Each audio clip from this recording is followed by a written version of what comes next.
This is why we never should plan anything for the final minute before the show goes on the air, because we get terrible Halloween music and we get elevator music while we're waiting in purgatory to start the show. With that in mind, though, everybody, hello once again. Good morning or good early afternoon, and welcome into the ETB Network live on Playback TV for episode 22 already of Press Row, your front row seat to all things that are at the intersection of sports, business, media, and culture, right here on ETB, as always, brought to you by our friends at Playback and by Novig. That man is Nick Morganson from Plainview, New York, where it is pouring cats and dogs, he said. I'm Cal McClurg in San Diego, where it is currently 81 degrees and messing with my sinuses today with Santa Ana wind conditions. We again have another huge action-packed lineup of topics, takes, and deep dives ahead. Be sure you are following us on social media. We are at ETB Network across Twitter, IG, and TikTok. And be sure to smash the subscribe button and get us over at youtube.com/ETB Network. And more importantly, get us past 4,000 watch hours. We're already past 1,000 subs. Let's now get through 4,000 watch hours. We are, of course, proudly brought to you by Playback TV, the real-time fan-first experience where you can watch games with us live, react live, jump on mic, and connect with your fellow sports diehards and fans from the NBA, Major League Baseball, and soccer, all happening on Playback. Sign up for free today at playback.tv and never watch sports alone again. And we're also, as always, brought to you by Novig. Stick around for later in the show for our Press Row Parlay. They are America's #1 sports prediction market, available right now in 35 states, including California, Texas, Florida, Georgia, and New York. On Novig, you are 10 times more likely to win long-term compared to a regular sports book because you're playing against real users and not against the house. Sign up today for free and use the promo code ETB Network for sign-up bonuses, including spending $5 and getting 50 back. Nick, we also have a very cool announcement, too, about expanding the portfolio across more platforms. Yes, we do. So Playback's really been coming to the table the last week or so with a lot of announcements, some integration, some other stuff past this announcement, too. So if you've been seeing us, well, let's go back first. So in the timeline, originally it was just Playback. That was the only way you could see us, and then you could use stream keys, and you remember how annoying that was to try to get the simulcast up to YouTube. It was a pain. Now, once that timeline passed, then YouTube became a tab-on ability for scheduling.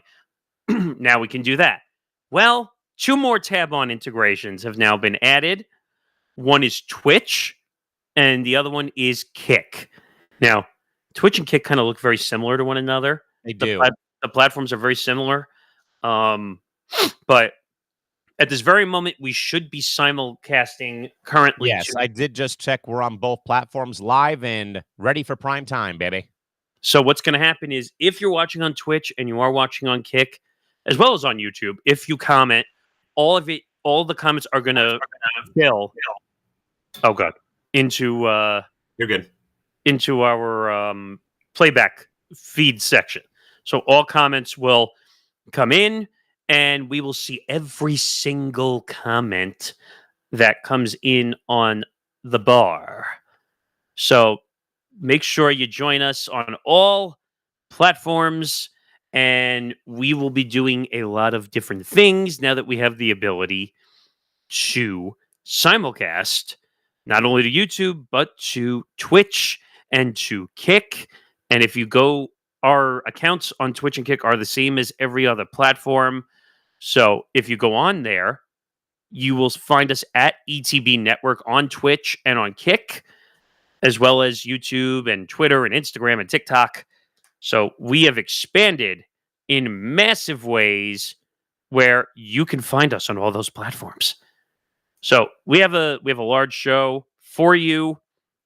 Kellen should hopefully be back in a minute, but we'll give you the latest on the NBA gambling investigation. We have a lot of news concerning with that, so we will bring that to you guys.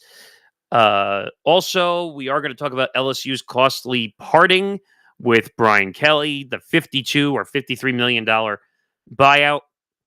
There was some news earlier today from the Pat McAfee show that the governor of Louisiana was on with McAfee. We will talk about that and kind of we'll show you some audio and video of what the governor was up to, because there was rumors going around that the governor was going to have some possible say in the next coach of LSU, which I doubt that's the case. But We will get into that. Also, WNBA revenue sharing is back in the conversation again, as we are, let's see, about less than a day away from the lockout. Yes. And what a surprise. It's people getting angry at Caitlin Clark again for no apparent reason. YouTube, ESPN, more contract disputes going on there. Draymond Green jumping to Odyssey away from the volume, which is Colin Cowherd's network. We'll also talk about the ratings for the first week of the new NBA TV deals, which, by the way, NBC completely rocked, like big time. And Yes. Yes. Also, my gripe with Tim Donaghy. Oh my goodness! Trust me, folks. You gotta hear this story about what has gone down over the past couple days, including an email between me and Mr. Tim Donaghy. Yes, you're hearing that correctly. I had an email interaction with Tim Donaghy. What else do we have on today's show? Oh, Michael Wilbon dismisses the MLS playoffs. What else we got? Oh, SVP and Russillo was almost a thing on ESPN again. What? Almost. Oh, boo. My dog agrees about that. Also, we'll get into financial realities and legal battles, including two Dallas teams suing each other in the same arena. What? Yeah, that one I asked you about, and I was like, what the fuck is going on here? That two teams in the same arena that own 50% each are suing each other. Also, Terry Rozier's lawyer speaks. And we're going to get into that plenty because now the NBPA is trying to fight for him to keep his salary. Why? So we got a lot to get into, and we got to make sure we're kind of out by 5:10 at the latest because Outsiders at 5:30. So strap in. Make sure you're watching us on all our platforms. As I said, YouTube, Kick, Twitch, and here, by the way. Don't forget playback. Yeah, don't forget playback. They are the mothership after all.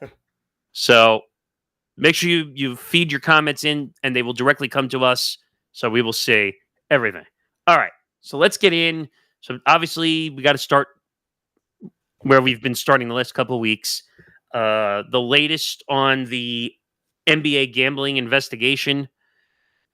The federal indictments and the arrests of current former NBA figures, including Trailblazers coach Chauncey Billups and Heat guard Terry Rozier, have fundamentally altered the start of the NBA season.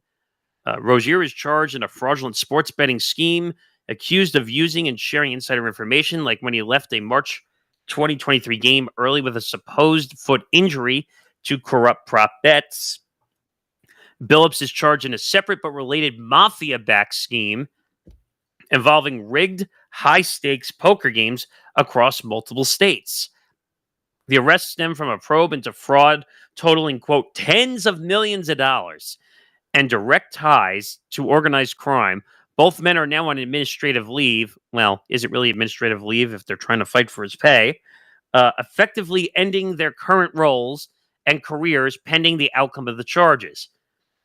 With the new federal indictments revealing direct connections to organized crime and specific allegations of manipulating player performance, has the NBA's longstanding culture around gambling now crossed an undeniable ethical and criminal line that fundamentally jeopardizes the integrity of the game? I don't see how it doesn't, Nick. And I think anybody who's a basketball fan would agree.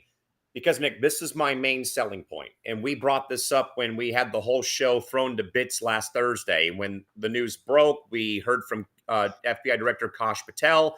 We heard from various outlets throughout the course of that day where, again, we kind of, threw everything into the air and just kind of said, well, screw it. We'll just go with the story for the remainder of the day. But here's my main selling point. Let's remember and go back in the time warp to 2014. The commissioner of the National Basketball Association, named Adam Silver, took the time out of a random day at the office to write a op-ed piece for the New York Times, your newspaper in your neck of the woods in New York, basically calling for the legalization of sports gambling. Now, Nick, let's go ahead now to 2023, 2 years ago. And now it's like all the mess that the NBA's found themselves stuck in since 2023 with Rozier, Jonte Porter. Now, obviously, Nick being linked now to this, 30-person, 34-person, 35-person gambling scheme that they just broke up a week ago.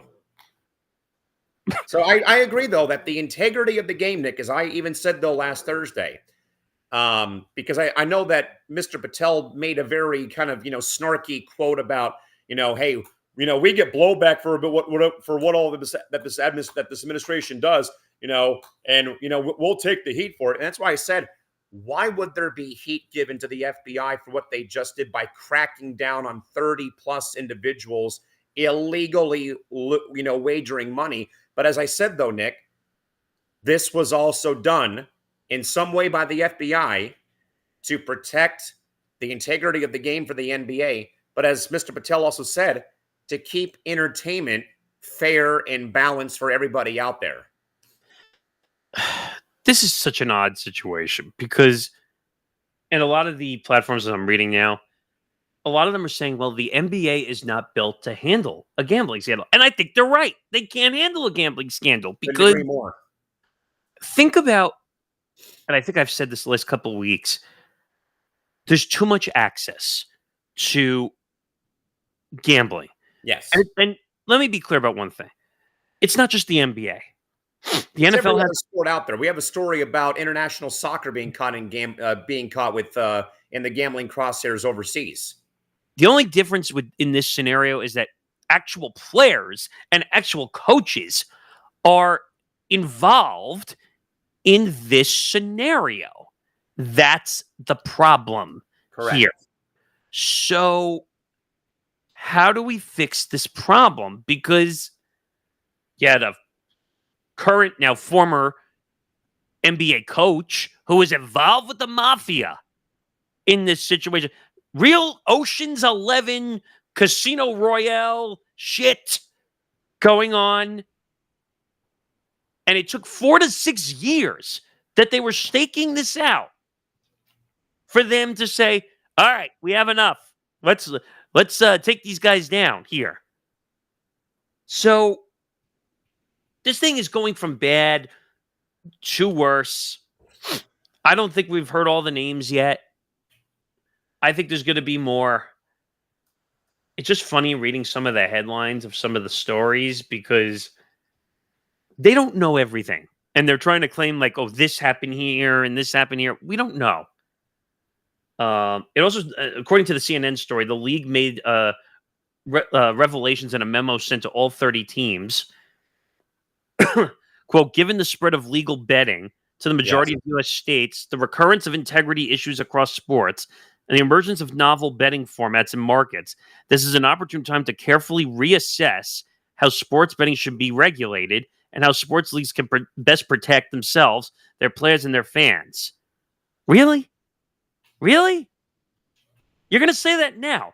After you just had a gambling scandal with Jonte Porter last year, you're going to say that now with Rozier and Chauncey Billups? This goes to a point, Nick, that we've talked about in the ETB network content dungeon in the wee hours of the morning as we're working on a bunch new audio form content coming in the form of 2 podcast series, call them series. But we were just talking, Nick, about a couple of the sports tragedies involving players losing their lives. Yeah. Notably, Roy Halladay and Corey Lytle, I think, who were on planes. Payne Stewart also, with plane crashes. But to your point, though, and this just came back to me because from the past couple of days being in the dungeon, why is it always after the fact of something happening that this sort of thing would come out from a front office that, hey, because of this play, we're changing the ruling in the middle of the season? Hey, because of this ongoing NBA gambling scandal from a week ago, even though that it's popped up twice in the past 2 years, we gave one guy a lifetime ban, and then we didn't do anything with Terry Rozier the first time around. As you said last week, they basically swept Rozier's first offense underneath the rug, and it gathered dust. But again, to your point, though, from the dungeon earlier this week, why do all these leagues, Nick, wait till after the fact to change the ruling on stuff like this? I will never understand it. I mean, I hate to use this example because it's a sensitive topic, obviously, but think about before 9/11, okay, where we were more lax in airports than ever. You could walk anywhere in the airport. Sometimes security didn't check passports before 9/11. Then 9/11 happens.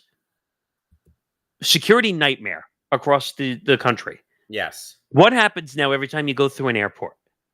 Metal detection, security checks, passport checks, ID checks, you name it. Like some of the, unless you have that that new ID thing or whatever, then you have to have a passport. And in some places now, the passport doesn't even get you places anymore.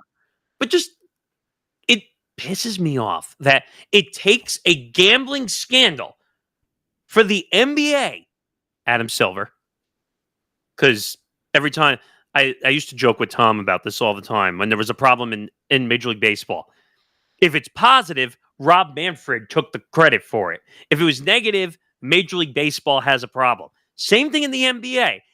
Oh, look at all the TV deals. Adam Silver did it. We have a gambling scandal. Oh, the NBA has a problem. Think about that. Because it's basically after the play was over is when they put out this new memo. Hey, if you're screwing around with your injury reports or doing stuff like this that might be shady business, we will find you and basically pull a Liam Neeson and kill you. This is a black eye on the NBA. It is. And it happened on the opening week of the NBA. And we do have some NBA news, but not involving the scandal, Nick. The NBA just officially announced the Board of Governors has approved the sale of the majority interest of the LA Lakers to Mark Walter and Todd Bowley per the NBA app. Big deal. I mean, that was eventually going to happen. We talked about that weeks ago, didn't we? Mm-hmm. Or last month, I think we talked about that. And now it's been officially approved. So even then, though, Nick, hey, Lakers have been sold. Don't worry about what happened last Thursday. Everything's fine. Okay, you just brought up. Actually, that's a good point. So it's amazing, and we're going to talk about the NBA ratings because that's part of the schedule for today. You noticed that they're so focused. Hey, we had 37 million watchers first week of the NBA. Yeah, you know why you're talking about that? Because you're refusing to deal with a problem, a gambling scandal that's going on in the NBA. You're refusing to deal with the big mafia in the room. No pun intended. I think, Nick, that you're right. That the point you brought up, though, before we move on here to some college football in a couple of minutes, is so true. Out of every professional league I might be able to think of in North American professional sports, the NBA is probably the one that is not really most vulnerable, Nick, but the one that I think we're not surprised what happened because we've seen, though, how other leagues do react in some capacity when it comes to gambling. Pete Rose, come on, lifetime ban from the game. Shoeless Joe Jackson, lifetime ban from the game. The NFL, obviously, they've, I think, done a pretty good job, though I don't care about the NFL or American football at the professional level. They gave Calvin Ridley a lengthy suspension because of him wagering while he was injured. The NBA, not even close. The NHL, they banned 2 players back in the 40s for the Boston Bruins for wagering on hockey games. They also popped Ottawa Senators forward Shane Pinto a half season, 41 games for wagering. They almost did the same thing to embattled superstar Evander Kane for wagering during the course of the COVID season and the year after that. Major League Soccer hasn't really gone there. Soccer, though, as we'll talk about later, has had their problems, as we'll talk about later on in the show. I think, though, Nick, that you're right. The NBA, out of every major North American pro sports league, was easily the one, probably, in my opinion, maybe Nick, not just the NBA. Basketball as a whole is probably the one sport that will never be able to probably get rid of gambling or schemes like this in their sport. It's the worst sport for the over-under props. That is the problem, because over-under points, over-under rebounds, over-under assists, combo over-under. Like, there's so many over-unders that go on in the NBA. Like, heck, with our Novig partner, by the way, which, thank you, Novig. But my point is that you and I do that for our... You're going to see one during the show for a press row parlay that we're going to do at some point. But these players have so much access, so much power, and money access that it's almost like here's a giant sign that says dummy on their forehead, and they're going to go and do it. Or Patrick Starr wearing the I'm with Stupid shirt during the episode where his parents came over to the house. But also, more importantly, Nick, we are going to move on here to the Brian Kelly story here in about 30 seconds. My closing thought, though, not just what you mentioned, the wrong inner circle of people around them that make them or influence their decisions, though, too, like this. I mean, I'll finish it with this. We're working on, because you brought it up before, some of the audio projects we're working on. One of them is talking about, mostly from an NBA athlete perspective, that they go bankrupt because they don't handle their money very well. Well, this is a problem. And it is. The petty gambling, which I said last week. So people say, oh, well, $50,000 is a lot of money. Not to Jonte Porter, who's making 27. To the common man it is, but not to those guys. To you and I, $50,000 is a lot of money. To him, that's petty. All right, Nick, college football, here we come. Of course, the big story on your program with yourself and Zan Bando on Wednesday throughout the course of last week and even today, including the leftover show on Saturday. But, of course, the LSU Tigers canned and fired fourth-year head coach Brian Kelly, despite him having a winning record of being 30 games over 500 at LSU, citing a failure to reach national title expectations. The high-stakes move, though, comes with a buyout massively of over $52 million, ranking as the second highest coaching buyout in college football history, only behind that of Jimbo Fisher.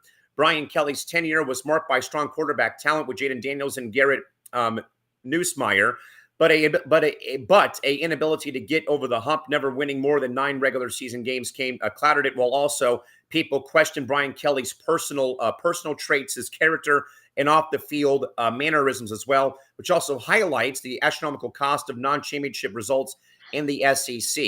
So, Nick, does the staggering $52+ million buyout for a coach with a winning record like Kelly prove that financial expectations for immediate national success in the SEC have completely detached from rational business practices in college sports? Where, Nick, let me first say this, because I had a certain somebody who used to be on this network do a emergency show on their YouTube channel on Saturday. And with me having no voice after the soccer game I was at, I had enough time, though, to go there and clown them and basically say, just because I don't work in college football or care about the sport doesn't mean I don't know what's going on. And, Nick, from the first day Brian Kelly took that job at LSU, I told people this is not going to work. This is essentially the old antidote of putting a square peg in a round hole, because him leaving Notre Dame, Nick, where, again, you have to schedule your opponents, you're independent, you have a working deal with the ACC. That doesn't translate, though, to the big, bad Wild West of the SEC, where I heard on the radio this morning about Brian Kelly getting fired is, expectations are here for one thing, but also that someone said locally on the radio as well, you can't, or I think actually, no, it was Zan actually, because I remember hearing part of the show on Wednesday, where you need to have the right kind of personality to fit the SEC in some way, shape, form, or size. And I think that Zan was so spot on when he said that, because Brian Kelly, again, coming from Notre Dame to LSU, that's a pretty big jump, believe it or not, if you ask me. But your thoughts about where things are at, though, with Brian Kelly getting bought out by LSU football? See, it depends on what you consider success, because Zan brought up a good point when we were doing the show, that he came out when he took the job in 2021. Yes. And by the way, people forget that he signed a 10-year contract. with I remember LSU. that happening. 10 years, like 95 million, and like 90% of it was guaranteed, which, by the way, is a lot of money. And he basically said, I'm bringing a national championship to LSU, and I'm bringing the heat. Which, by the way, how many times do coaches win when they make those type of pleas? They never do. And you know, I think though, Nick, more importantly, away from the results, again, hey, the guy finished though, what was his record at 34-14? So I think I misspoke. I think he was 20 games over 500, not But that- 30. But Very the record was not the reason he got Yeah, fired. but that's not because again, LSU, SEC, you are demanded. You sign that contract. You better be bringing us national titles every year that you're here. Otherwise, you're going to be fired. But that's not even the reason he got fired. He got fired because he said, I'm bringing it. I'm guaranteeing essentially that excuse me, that a national championship is coming back to LSU. Well, you goofed big time. Nick, do you at all think though? Now this might be a little bit preposterous, maybe to think of though, but I did bring up though character, integrity, and mannerism. Do you at all think though that may have also played a role because of how he would handle himself when they would lose games in post-game pressers, and he would be smacking tables and knocking over the paid for water bottles for Gatorade or Coca-Cola, but also that some off the field stuff though that may have leaked into his coaching is also one reason why though too. Oh yeah, it's not even a question. That's part of the reason why he got fired. But if you remember the post-game press conference earlier in the season, that like people were questioning if was that when he was kind of ranting about fundamental football and he would smack the table? Yeah, and like because they were asking about the quarterback or no, they were asking like they were having trouble running the ball. He's like, "Come on, man, we won the game." Oh yes, yeah. In a way, like he was deflecting the question, like, "Hey, what did the scoreboard say? Who cares about what the running backs did?" Now, what a lot of coaches, managers, if you're inexperienced, which in this case we're talking about an experienced head coach. Yeah. That's the media. That's their job to ask why was the running game struggling, even if you won. That's part of the game. You have to answer those questions because maybe you got lucky and you won a game without your running game. Possibly. And if memory serves me correct, didn't they kind of like squeak out that game too because the opposition like gave them the game in the final minute of play? Yeah. And what's so unique about college football this season, $170 million in buyouts. When you brought that up on ETB Sports on Wednesday, I about fell over.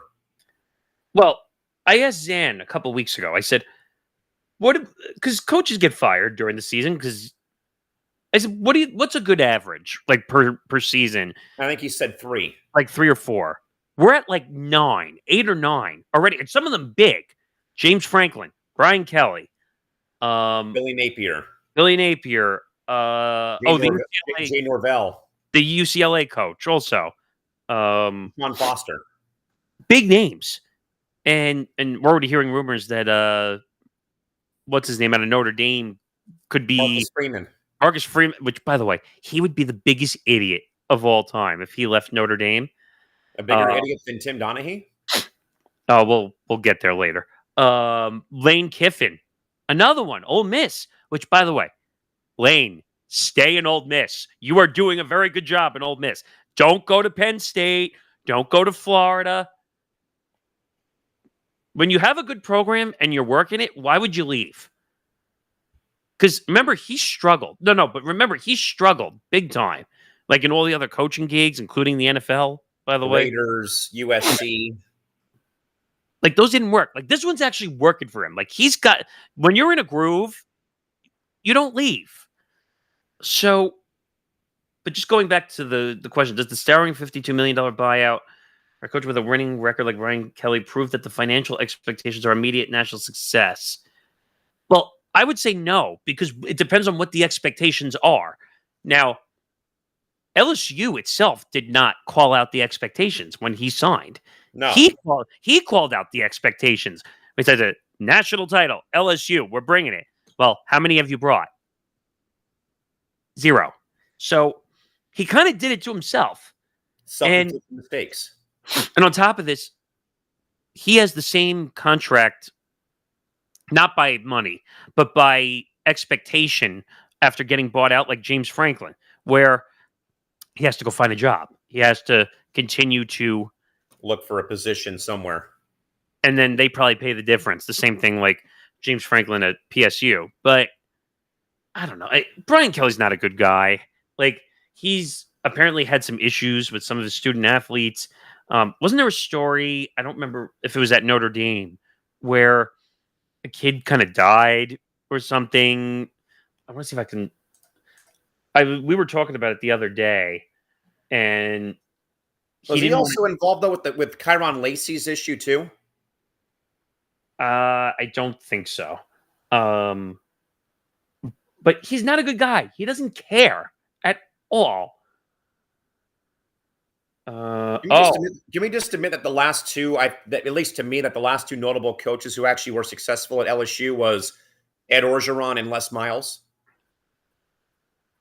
Probably, yeah. By the way, Kyron Lacey's dad ripped Brian Kelly after LSU fired him. That's what I was trying to remember. Yes. Yeah. Here's the story. What happened to Declan Sullivan? The details behind the tragic death of Notre Dame student during Brian Kelly's tenure.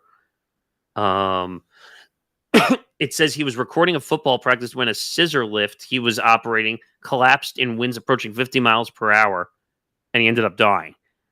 Jeez.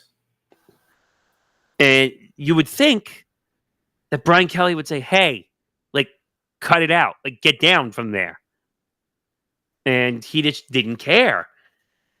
I don't know. Brian Kelly, see, if I was the NCAA or just other teams, I would just stop hiring Brian Kelly and move on. Because this guy is just an egotistical maniac who doesn't care about the student athletes at all. But to say it proves the financial expectations are immediate national success in the SEC, no. I'd say no. Success is winning, not the money. Because when national titles and success come, the money will follow it afterwards. So at least that's how I look at it. Crazy stuff. And again, who knows what's going to happen next, though, when it comes to college football firings. We're going to probably see more at this rate. I think so. Especially with more programs who probably will do it, though, at the end of the year. As Zan said, though, Nick, in a way, I think you both brought this up before we move on here to some WNBA talk before we get to tomorrow's big announcement for our program here, is that I don't know if it was Bando or you who said it, though, on Wednesday, that in a roundabout way, I'll put my spin on this, though.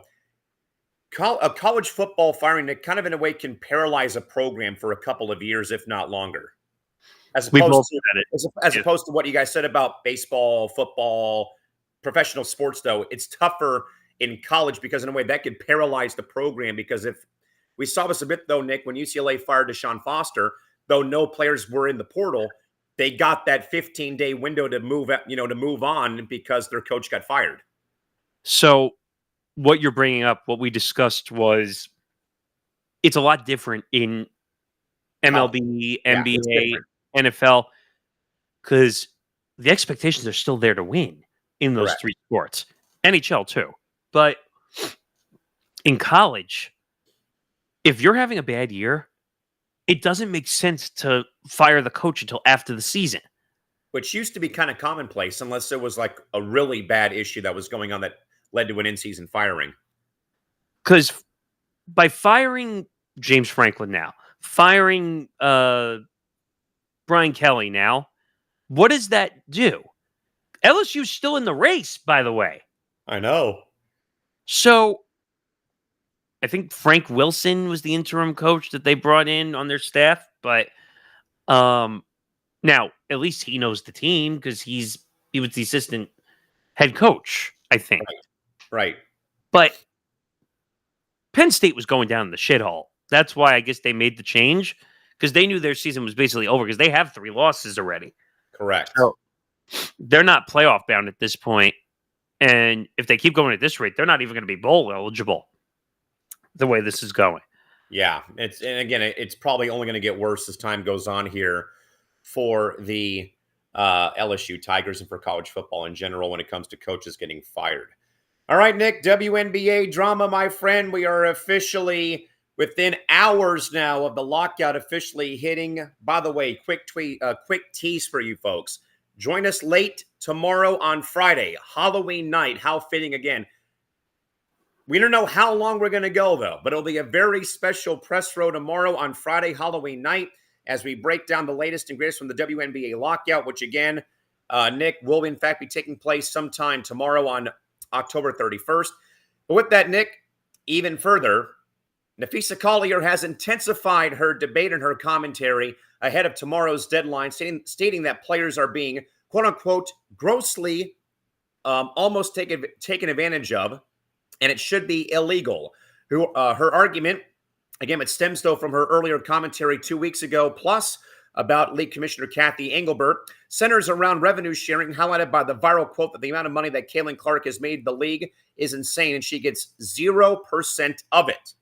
Nafisa is arguing that despite the league's soaring visibility and team valuations that have jumped about 180%, that player compensation and a fair slice of revenue growth remain critically low, forcing the labor dispute and eventually tomorrow's lockout coming and going. So, Nick, considering the league's current massive growth and visibility and soaring team values fueled by players like Caitlin Clark, are the players, though, correct in feeling grossly taken advantage of without a significant revenue sharing deal that ties their compensation directly to the league's business success in recent years? I'm so glad this lockout is finally coming up. Yes. Yes.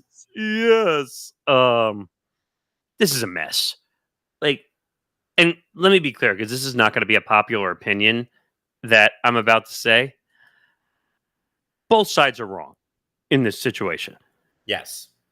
Do I agree that the WNBA owners, we need to stop saying the WNBA as a whole, because it's really the owners. Yes. And the commissioner itself. The league is not doing anything to show representative value to these players. They're not. And I've said this on a few streams. The revenue number for the WNBA players is 9%. Let me say that again. 9% revenue. Do you want to know how much they make in the NBA? 50. It's like 49 to 50%. Yes.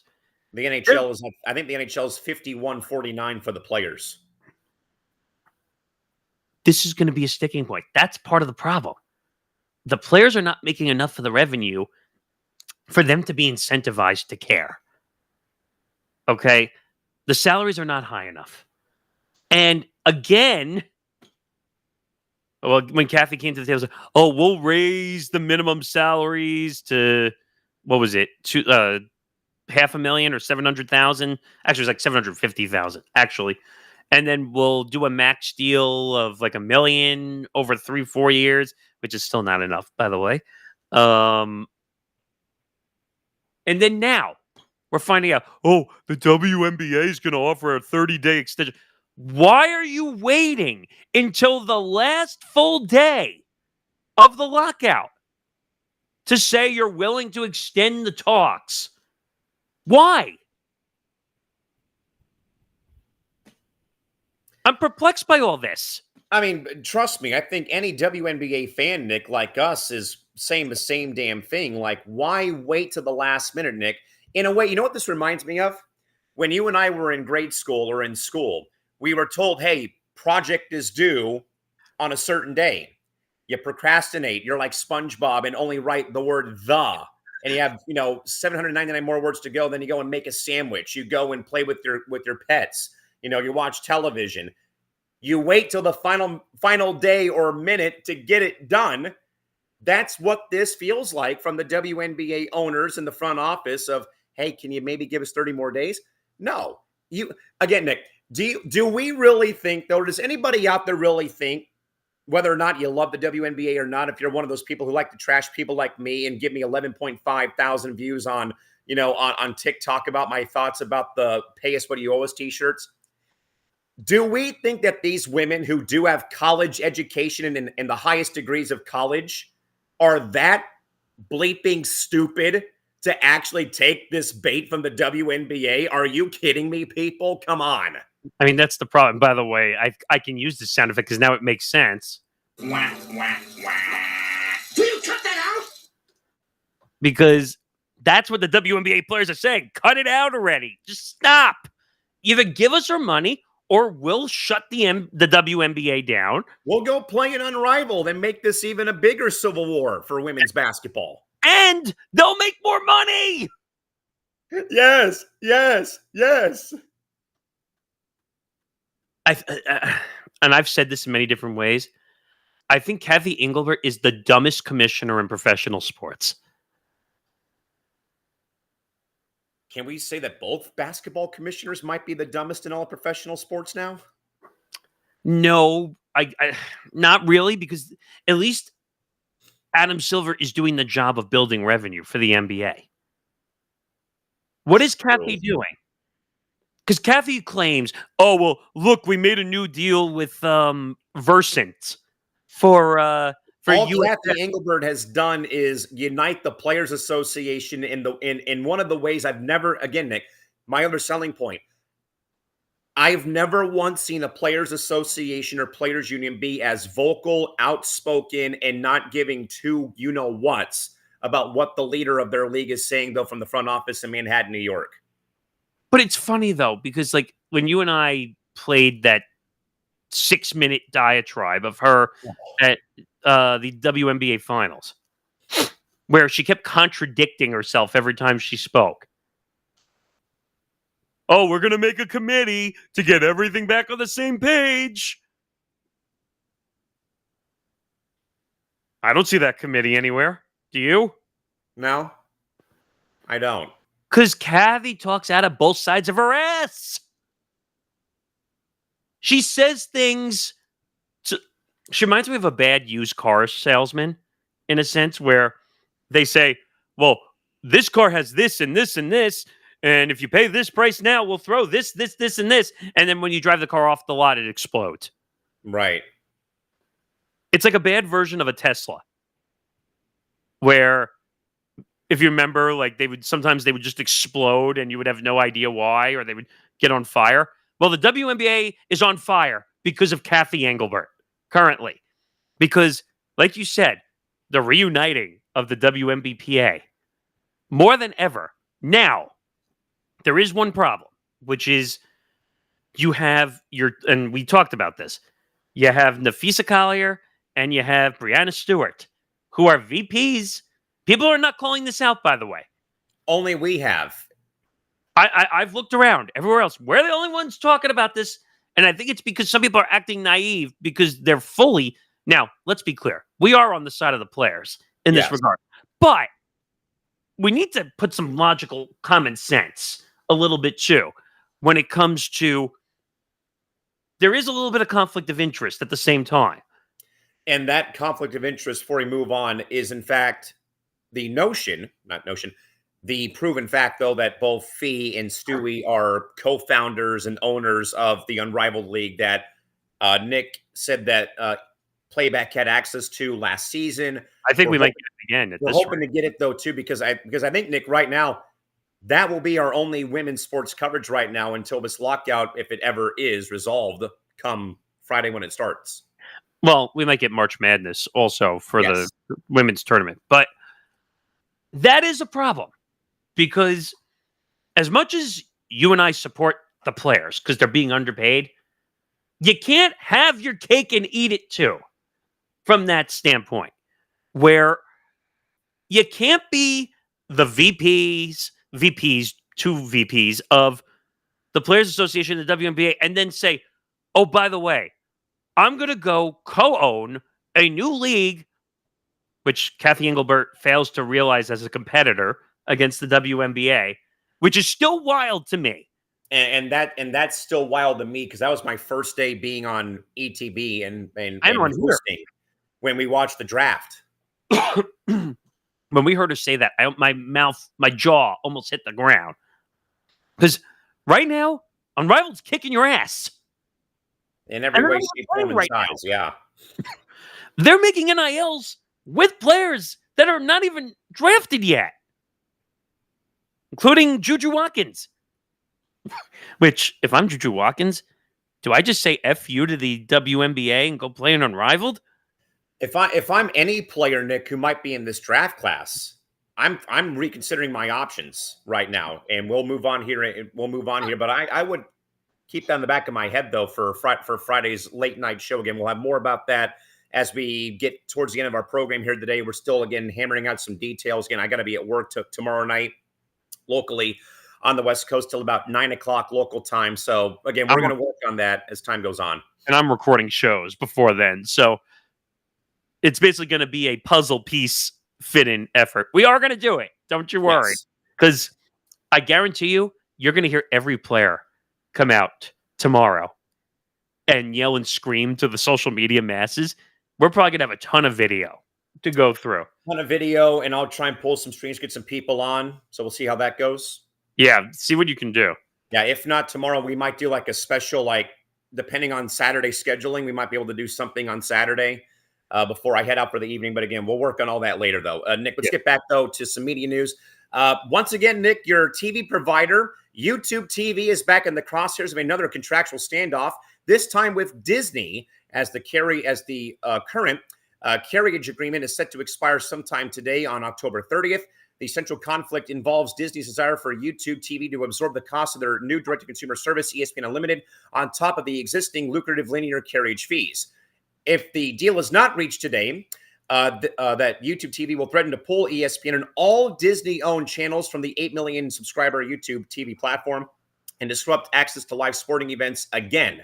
So, Nick, if YouTube TV and Disney do fail to strike a deal by the deadline, resulting in ESPN being pulled, will this highly public content war finally mark the moment that the traditional expensive sports media bundle definitively breaks for the consumer? What do you think? Because you do have YouTube TV. This is a problem. Now, we see this all the time when a deal is coming to an end. There's always a fight to renegotiate deals. This happens constantly. We saw this happen with Fox, where they almost had a dispute. Oh, well, save us. Call your provider and tell them you don't want them to lose your channel. This almost happened with NBC. We're not going to see Sunday Night Football for a few weeks. Yeah. So a lot of this is pretty typical, these type of negotiation issues. And then I told you about the other story, which I don't know if I have it off the top of my head here, but there was a dispute that went on with a former ESPN executive, Justin Connolly. Correct. Who signed a multi-year deal to be an executive with ESPN, and then Google poached him away, which that's, in theory, a breach of contract, in a sense. And that led to a whole dispute, and while they're trying to figure out the blackout situation, but it looks like they're trying to work through it. But the biggest sticking point is this ESPN Unlimited situation. Like, why? That's the thing that's so weird, though, Nick, because everyone in some way has ESPN. I think already. Everybody does. But now this DTC angle is so convoluted and weird. Where again, I think that now, Nick, you may have to correct me. The DTC model mainly, I think, is from my point of view, is only for the people like Christy Wilson who have to buy it to watch the WWE PLEs, if memory serves me correct, though, or unless they don't have cable or what have you. But that whole sticking point, though, Nick, is just so confusing and weird that now people like yourself who have YouTube TV might lose ESPN, but not just that, every Disney-owned channel, though, too, on their package. Well, it does look like they're getting, from the reports, that they're getting closer to a deal being done. This happens all the time. Like, I saw it on my YouTube TV before I was watching. They put that dumb website, SaveMyDisney.com. Of course. I think those stupid. And then they run the banners across the front, scroll on the top of the TV, and it's really annoying. And then after 2 or 3 days, they agree to a deal and they move on. But here's the weird thing. A lot of the other providers got ESPN Unlimited. Yep. It's part of their TV deal. YouTube TV and Disney can't seem to come to an arrangement on that deal whatsoever. Now, I have to look this up, but the ESPN DTC, you're right, has the WWE, but there is the other exclusives like the ESPN Plus only games, because that used to be ESPN Plus. Now those games would be on the D2C, and like other college football games that are out of market, or I'm trying to think what else. College basketball that's out of market. So there is a use for it. There is. But I don't understand why Disney's playing keep away from YouTube TV when they were able to get other deals like with the Verizons or the Cablevisions or Charter or others. They were able to get the deal, or Verizon Fios. But I don't know. This is a weird story. Like, they should just make the deal and call it a day, because YouTube TV is probably one of the bigger providers now. But this is an odd story. Eventually, this is all noise. Eventually, they're going to come to a deal, and in a couple of days, you'll see a headline alert that says, "Okay, YouTube and Disney have agreed to a new extension for their channels to remain on YouTube TV. They were recently in a battle dispute over how much and should the ESPN Unlimited." Eventually, Disney's going to have. Not Disney. No, Disney's going to have to budge eventually and just say, "Hey, we'll allow the unlimited package to be on YouTube TV, and we'll call it a day, and then we won't have any more arguments." The whole thing is just screwy. And it's always, Nick, though, like during football season, that all this crap always seems to happen. I mean, this stuff is ridiculous. I mean, just figure it out. We're in a digital society, and everything, YouTube TV is like the big platform now. All right, before we get into the next segment, let's talk about Novig. So, this show is powered by Novig, America's #1 sports prediction market, available right now in 35 states, including California, Texas, Florida, Georgia, and New York. On Novig, you're 10 times more likely to win long-term compared to a traditional sports book, because you're playing against real users, not the house. Sign up today and use promo code ETB Network, ETBNETWORK, for exclusive bonuses. If you put $5 on your account and you make a play with that $5, you will get $50 in bonus plays. So please make sure you join us over on Novig. So I guess let's quickly get into our press roll parlay. How did we do last time? How did we do last Thursday? I don't know if I think we may have missed it by one. I want to say we hit on the over, didn't we? Was that the Chargers game? The Chargers Vikings? Let's see.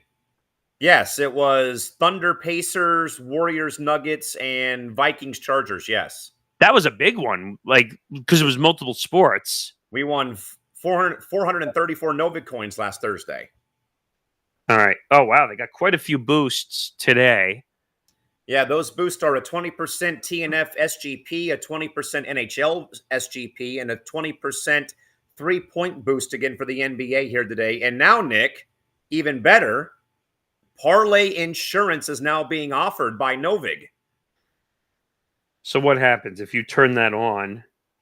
Earn Novig cash when you just miss a parlay. Okay, so it's one of the challenges. You have to start it, and then you do it over. So every time you do a parlay, it gives you an insurance. Is that what it means? That's what it says, yeah.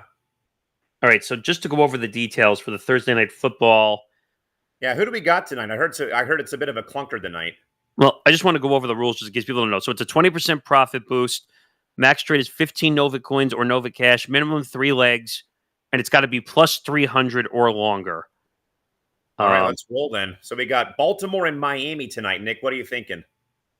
All right, let's head over there. Let me open mine over here. So the pick I made on ETB, because we do the Thursday night pick, and it's still the same line. I like Baltimore.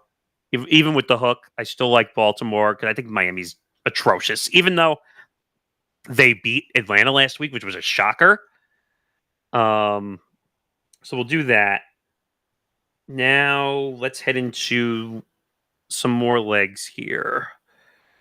How about Derrick Henry and Devon Achan. Achan for one or more touchdowns for the running backs? Okay, so I like.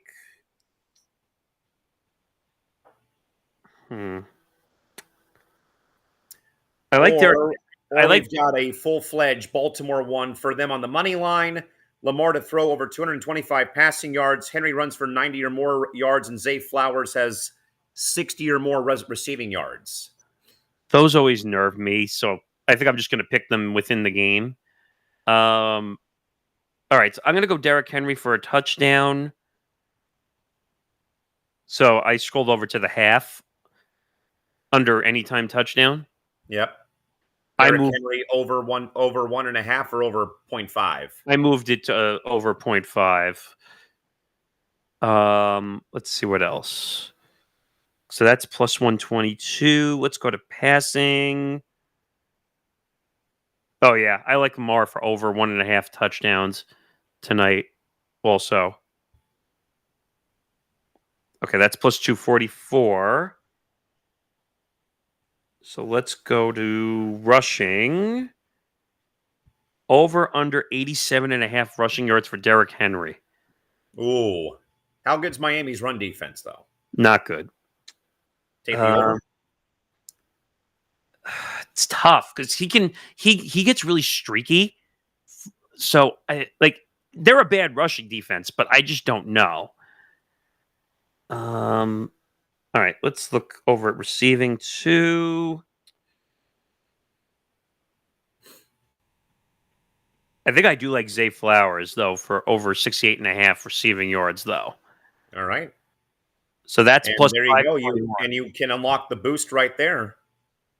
Okay, so Lamar over 1.5 touchdowns, Zay Flowers over 68.5 yards, Derrick Henry over was to score a touchdown, and Ravens minus 7.5. What's the coin limit? I think it's 15, right? Yes. Okay, so 15 would pay out 111 today. Wait a minute. Why does mine only say 93? Add to the odds change maybe somewhere? I don't know. So wait. I have Lamar for over 1.5 touchdowns. Zay Flowers over 68.5. Derrick Henry over half touchdown, and Ravens minus 7.5. Yep. I have the same one that you do.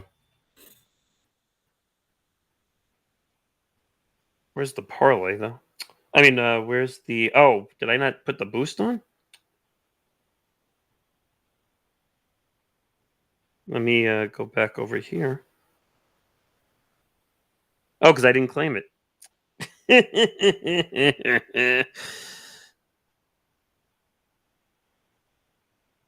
Why is it not showing up, though, now? Gotta love it. We do it all live, baby. That's weird that it's not showing up. All right. Give me a second. Let's...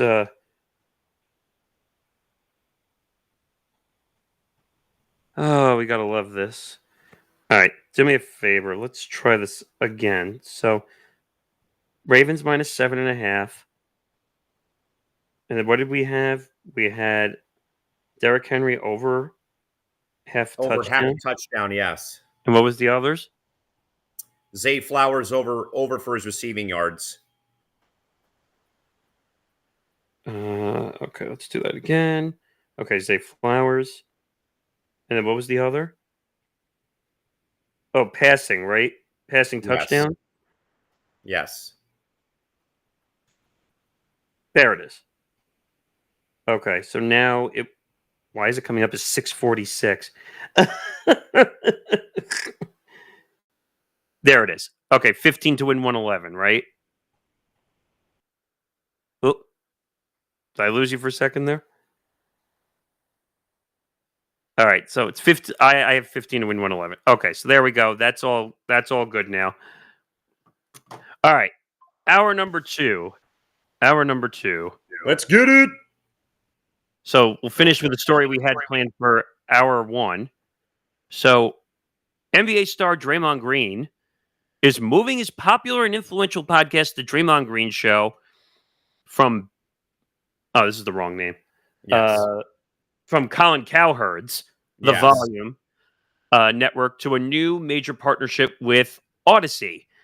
This signifies a continued trend of big name athlete creators transitioning from independent / talent centric networks to the large, commercially robust platforms of major audio corporations seeking broader distribution and higher end monetization opportunities. What does Draymond Green's move from a talent driven network like The Volume to a major corporate platform like Odyssey reveal about the ultimate power structure and monetization ceiling for top athlete creators in the sports podcasting space? Now, I'm going to make this very simple. This has nothing to do with digital compared to what Odyssey's doing. This literally has to do, and if I can find my sound effect here, it has to do with this. That's clearly what it has to do with. It's a money thing. I guarantee he's making more money from Odyssey. They probably threw a bag at him and said, "Come do your podcast here. We'll give you all the support, and we'll give you two or three times more what Colin Cowherd's network was paying you." So I don't know if you think anything different, but that sounds like what it was.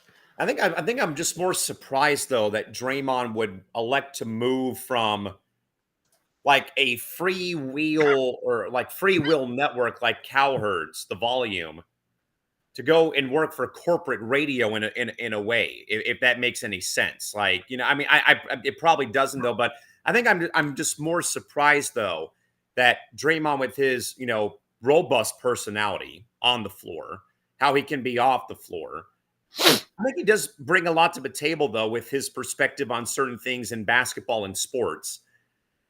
But I think though it's a little bit interesting that he would go and leave The Volume to go and work for like corporate radio or corporate podcasting.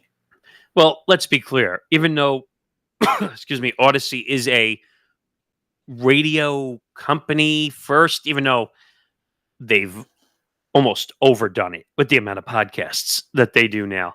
Yes. This is strictly a podcast deal. He's not going to radio.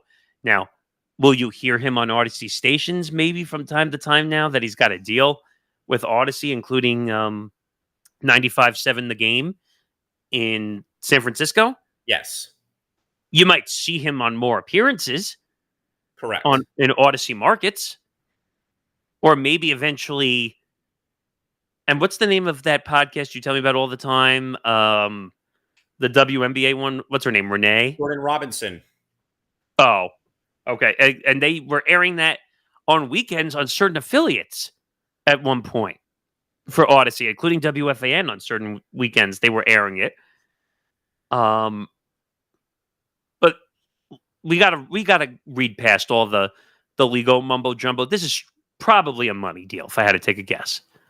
I don't see how it's not, honestly. You know, and it's another one of those things of like, you got all the money in the world, man. Why do you need more of it? But also, as we have said, though, Nick, so many times, though, involving another player in the other version of the NBA that is on your wish list for a jersey for Christmas Day coming up from the Chicago Sky.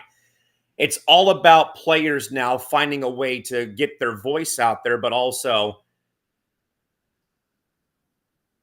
you know, in a way, they want their own platform now to be able to talk about things they want to talk about, whether we like them or not, or like it or not.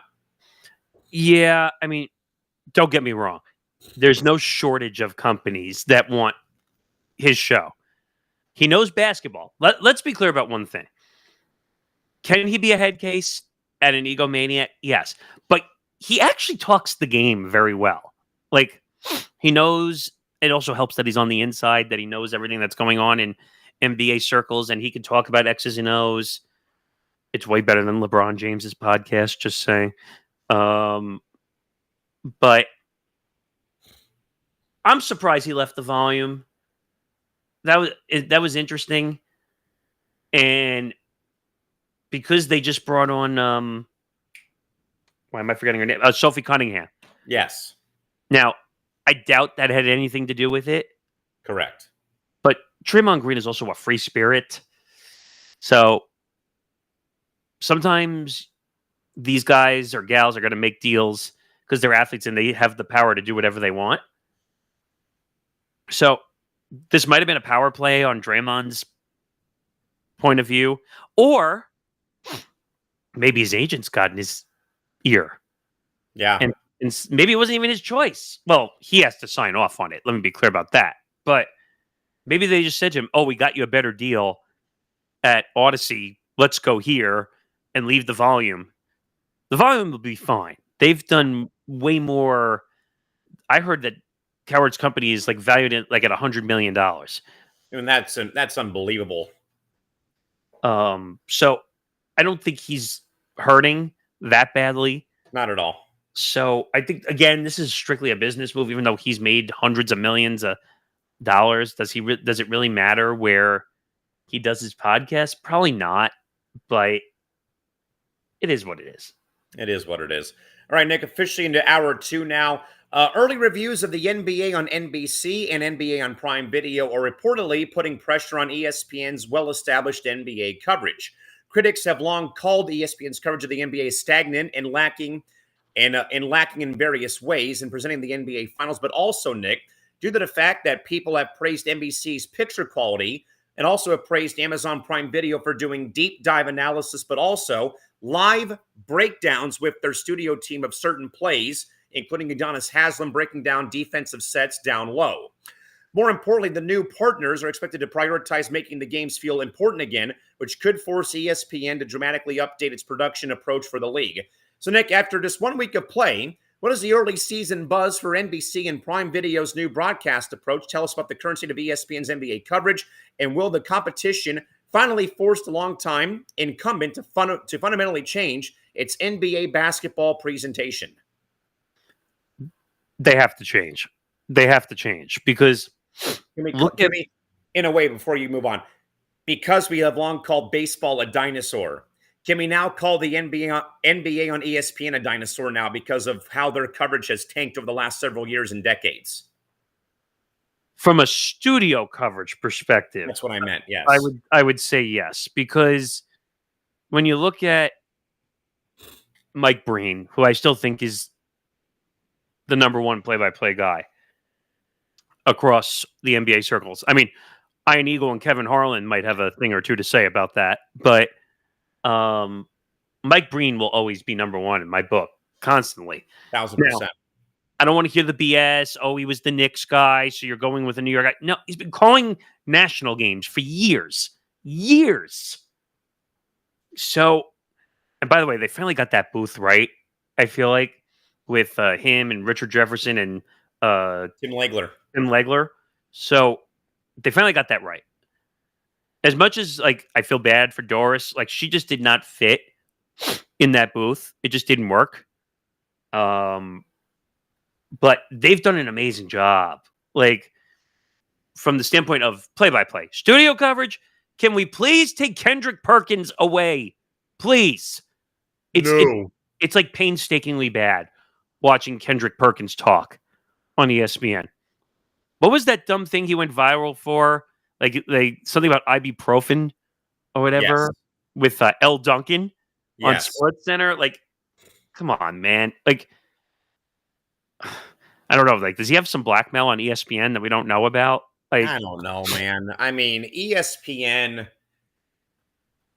the last several years, Nick, it's been hard to watch their studio coverage. I don't mind watching like NBA Today in the afternoon, but their coverage, Nick, has just gone south. You know, it's no longer, sadly, for any ESPN sport, maybe not the NHL.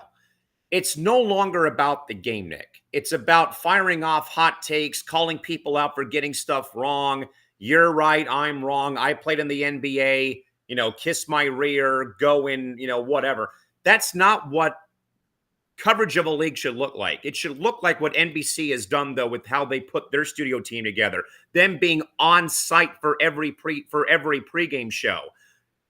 And Prime Video with their group of studio hosts, Nick, they actually did like a MLB Network or NHL Network breakdown, as Haslam did, to break down defensive play going on in the paint down low.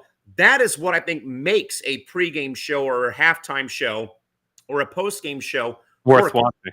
Yeah, more importantly, but I also think, though, Nick, that's why I think, though, despite all the banter with Chuck and Kenny and Ernie and Chuck, when Kenny goes to the wall to break down a screen and roll in a game-winning three-pointer, that brings the casual sports fan who doesn't really know basketball the intangibles from that former player perspective.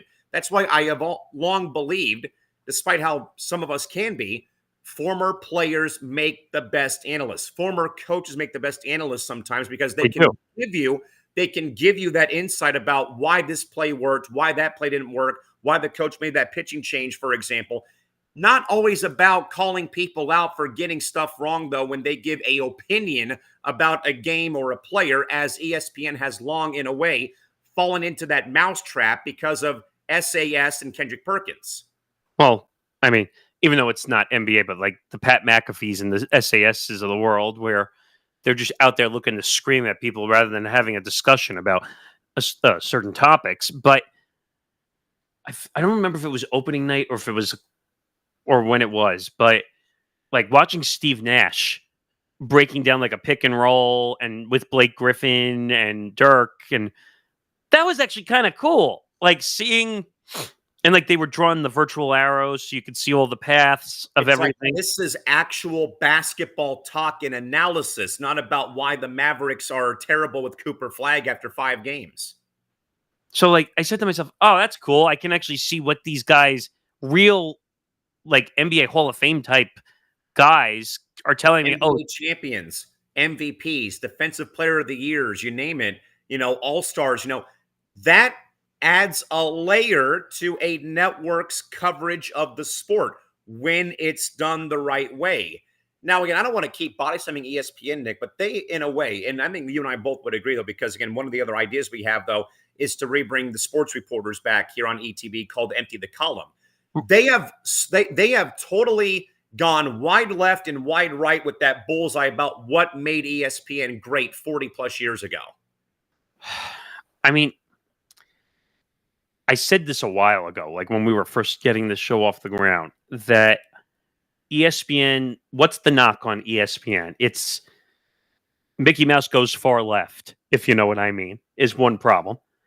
And number two, they are allergic to fun in some aspects, where you move around the horn. But of course, we hear the excuses from Dave Roberts, not the Dodgers manager, the ESPN executive, or Burke Magnus, who's the second in command, who are boasting the last couple days, saying that SportsCenter is beating out the ratings of what ATH was doing in the 5 p.m. spot. But here's the contradictory to that. So if that was the case, why was it on for 23 years? Why? Exactly. So you're boasting about now, about current ratings, but you also both claimed that it was one of the more profitable shows that you had on the network. And just because a few sports writers gave thoughts on stuff away from the sports world is what killed the show. Which, number one, I don't buy that for a second. But, I mean, did the show get a little too political at times? Yes, it did. But sadly, what ESPN show didn't lean into that after COVID or during COVID? But it is a little hypocritical because Stephen A. will go off on Patel all over First Take. Or but he makes $80 million a year for us. We can't let him go or fire him. Or Ryan Clark, who again this morning on First Take is going off on the governor of Louisiana. This guy should stick to the issues that are in Louisiana. Who asked you for your opinion about politics? On a sports show. If I wanted to hear politics, I'm not going to listen to you, Ryan Clark. I'm not. Especially for the clown show you've caused ESPN multiple times. You got the Kyron Lacey situation completely wrong. He about wanted to pick up and body slam Pete Schrager, his first appearance on First Take from the NFL Network. So ESPN's got more than just a NBA problem. They have a branding image problem. Because they're known as the Democrat Sports Network. That's not me saying that for any bias reason. That's just what the track record says. Especially the last several years. So they have a branding image problem. This is not just an NBA studio show problem. Now, they got criticized during the gambling scandal coverage because they basically ignored it. Well, no, I'm talking about that they ignored inside the NBA at one point and stayed with NBA Today. I'd rather hear inside the NBA. Now, was Shaq a little on the crossovers, a little bit, because he didn't want to criticize Damon Jones because it was his teammate? Yeah, but I think Charles was pretty much spot on during that whole thing, basically saying the athletes are stupid for gambling on their own sport. That's the opinion you want to hear. Yeah. I don't want to hear that Kash Patel and all this nonsense, Stephen A. basically going to fight Patel. Enough with the politics. And I don't care, because I think Laura Ingraham was the one who coined the phrase, shut up and dribble, which caused this whole thing with LeBron James. Well, guess what? Yeah, I'm telling you to shut up and dribble. I don't want to hear politics with my sports anymore. It's enough. It's way, way, way too much. And again, ESPN's got to rethink something here for their NBA coverage as time goes on. All right, Nick, it's your time to shine, my friend, because, folks, this happened yesterday or over the past couple days, and this is in wake of the NBA gambling scandal. We all remember former NBA referee Tim Donaghy, who, again, as we know, was found guilty and sentenced to a prison sentence for, wagering on NBA games while he was refereeing over a 3-year stretch, including the ever-infamous 2002 Western Conference Final Series between the Lakers and the Kings. That again saw the Lakers have that very big free throw discrepancy over Sacramento. But of course, Nick, who's worked his magic to get a lot of guests onto Press Row and even onto ETV, reached out to Tim's legal team and his team, for that matter, for PR. Yeah, personal email. However, though, Nick, you did confirm that Mr. Donaghy had the utter audacity to request that we pay a $500 stipend payment for a potential interview on our platform to comment on the new NBA gambling scandal involving both Billups and Rozier. This has generated some sharp criticism, with many arguing that the sports media industry should not monetize or platform individuals who actively undermine the integrity of the game for personal gain. So, Nick, before you go on your tangent, is the willingness, though, of sports media outlets to pay a stipend to convicted figures like Tim for commentary on the latest NBA gambling scandal a glaring example of profit-driven cynicism and also hypocrisy that further normalizes a toxic environment like this. But, Nick, you have the floor. How did this whole thing play out, though, for you and for ETB? First of all, this is 100% hypocrisy. There's no other way to look around it.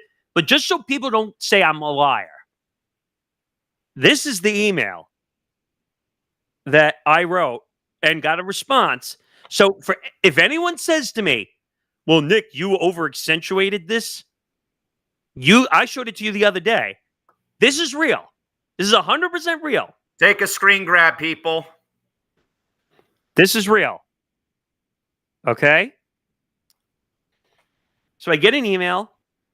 So I write him an email, nice, professional, because that's how we are in the business. And I get a response that says, hi, Nick, I'm so busy with work and interviews. I would request a stipend of $500 for the interview. Please let me know if that works for you. How about no? First of all, now, where did you go for media degree?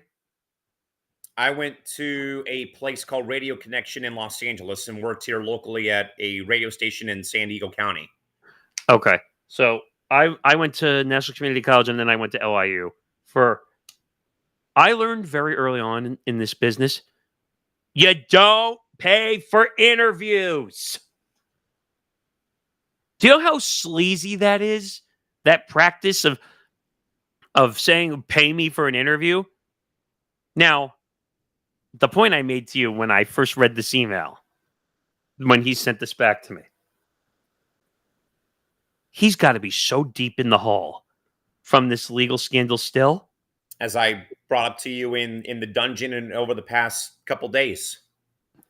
If he's begging, and by the way, Tim, I don't care if you yell at me, scream at me, whatever. This is begging. This is begging for money.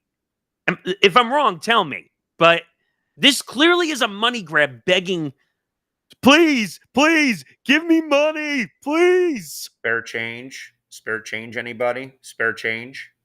Like, it just rubbed me the wrong way when he sends me an email. And by the way, Tim, you've been making the podcast rounds. So, is there a bunch of suckers out there paying him $500 a pop to show up on other podcasts? All I can say is this, and I went to the question though, Nick. Now, I know that we're big on second chances in America, and I totally get it. I 1,000% understand people can agree or disagree about that whole thing when it comes to the Golden Knights signing Carter Hart, for the Hockey Canada trial. Should Trevor Bauer be allowed to come back to Major League Baseball? That part I understand, though. But you look like a sellout if you're a media corporation giving this particular person a second chance in some way, if you're going to pony up that money to get his thoughts on this gambling scandal. Now, yes, it happened with him. He was, again, caught in that limelight, Nick, of that 3 to 4 year stretch of the imagination where the NBA had that first set of skeletons in their closet right around Halloween time here today as we are, with Lakers Kings and the free throw disparity and other things that had gone on, though. But if you are a network who gave in, what does it say about you, though, Nick, giving a convicted felon in some way or someone caught in this kind of a scandal? Though I get, though, it's the perspective of someone who was on the inside of a similar thing, though.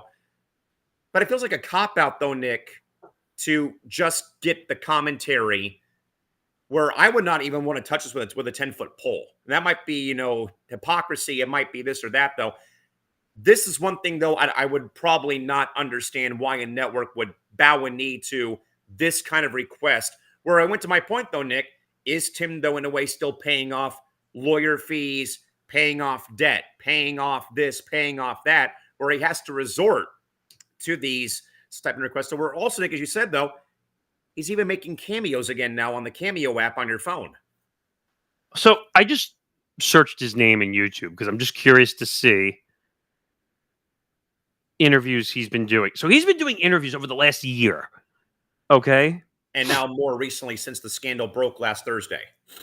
So he did one on, it looks like a podcast called Valuetainment, which I don't even know what that is. But it's called the PBD podcast.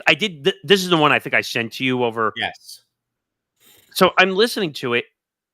First of all, 17-minute interview. That's it. $500. Well, I don't know if he's being biased to certain platforms because this channel is a verified channel on YouTube. So that usually means they have a shitload of views. So I'm wondering if he looked at our platform and said, well, I'm not going to, that's smaller than some of the other ones, so I'm going to take them for a ride for $500. Now, I'm clicking on the channel. I want to see. Okay. This channel has over 7 million subscribers on it. I'm wondering if he did that one for no money. Knowing that. Probably. But again, so you're going to be biased because the channel has more views or more subs? Yes. To be honest, I might take a picture of this email and post it on social media. Obviously, I'd remove his email and stuff. But Still, though. and say, what kind of person does this make you? So Hypocrite? two Mike? what is that dumb saying? Two wrongs don't make a right. Yes. So you're an idiot. You were investigated by the FBI and almost got your legs snapped off because you were dumb enough to get involved in gambling while being a referee in the league. But and by the way, you and I know about interviews better than most. We're not going to do the you're an idiot, you got caught in a scandal. We want to know more about what's going on with this. Would we ask you a question or two? Like, is there similarities to any of the stuff that went down During your time as a referee. But this is not the I got you interview. Yeah. Like, and if it's out of fear of like retaliation for what happened, that's not what we would be looking for. I was a Laker fan back at that time, not anymore because they're now being owned by the Dodgers ownership group, and I live in San Diego, and you should know about my thoughts about LA sports in general. I know Nick does. But if that's out of fear of like maybe one hardball question about that, but we're talking about the current day scandal, and that just makes you look like a puss. Simple as that. I think and this is a theory I go by a lot when it comes to interviews. You look worse when you make ridiculous requests for interviews instead of just see, tip or secret here. If he had just said, "Oh, I have a family situation," or my schedule's busy, I can't do it, you would have gotten out of this. If he would have said, due to the, because I think though, Nick, that the first line that he wrote was right.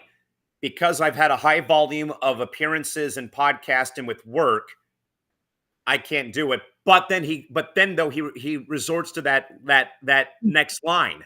He should have stopped as soon as he said. If he stops there and doesn't bring up the stipend, we have no problem with it. If he should have stopped at, I'm busy with work and interviews.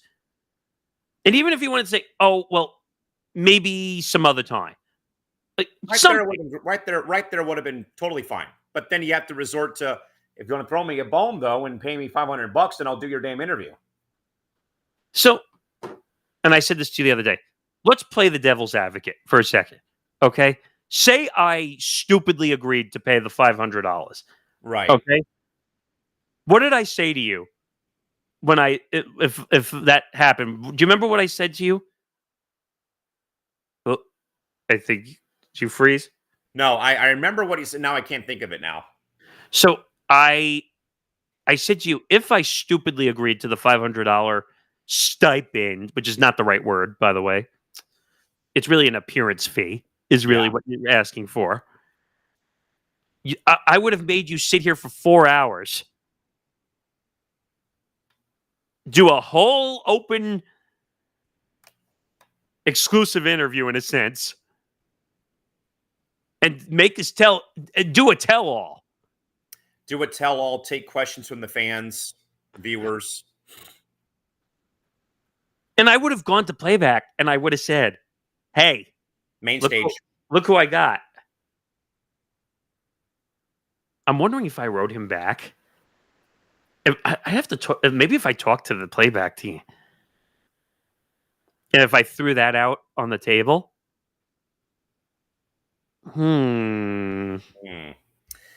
Yeah, that'll get your gears grinding. We'll move on though, Nick, real quick. We are kind of a little bit here past our time right now, but I mean, come on, Tim, figure it out. Nick, earlier in the week, ESPN personality Michael Wolbon, without much of a voice like me, made a very emphatic on-air dismissal of the Major League Soccer Cup playoffs, stating he would not watch any matches, even with Lionel Messi playing when Inter Miami opened up their 3-game set with Nashville, opting to watch the World Series in the NBA. This was viewed, though, by many as a signal of the lingering disconnect between major American sports journalists and media platforms. Now, to be fair, though, ESPN no longer carries MLS matches, which moved on to Apple TV+, but also the growing cultural influence of soccer in the U.S. So, Nick, when a figure, though, like Mike Wolbon actively shuts down the MLS playoffs despite the presence of Lionel Messi, does it generate or does it signify a genuine lack of audience interest, or is it a clear example of legacy sports media deliberately ignoring a growing cultural phenomenon in sports that is no longer, or that it no longer profits from, like ESPN with Major League Soccer?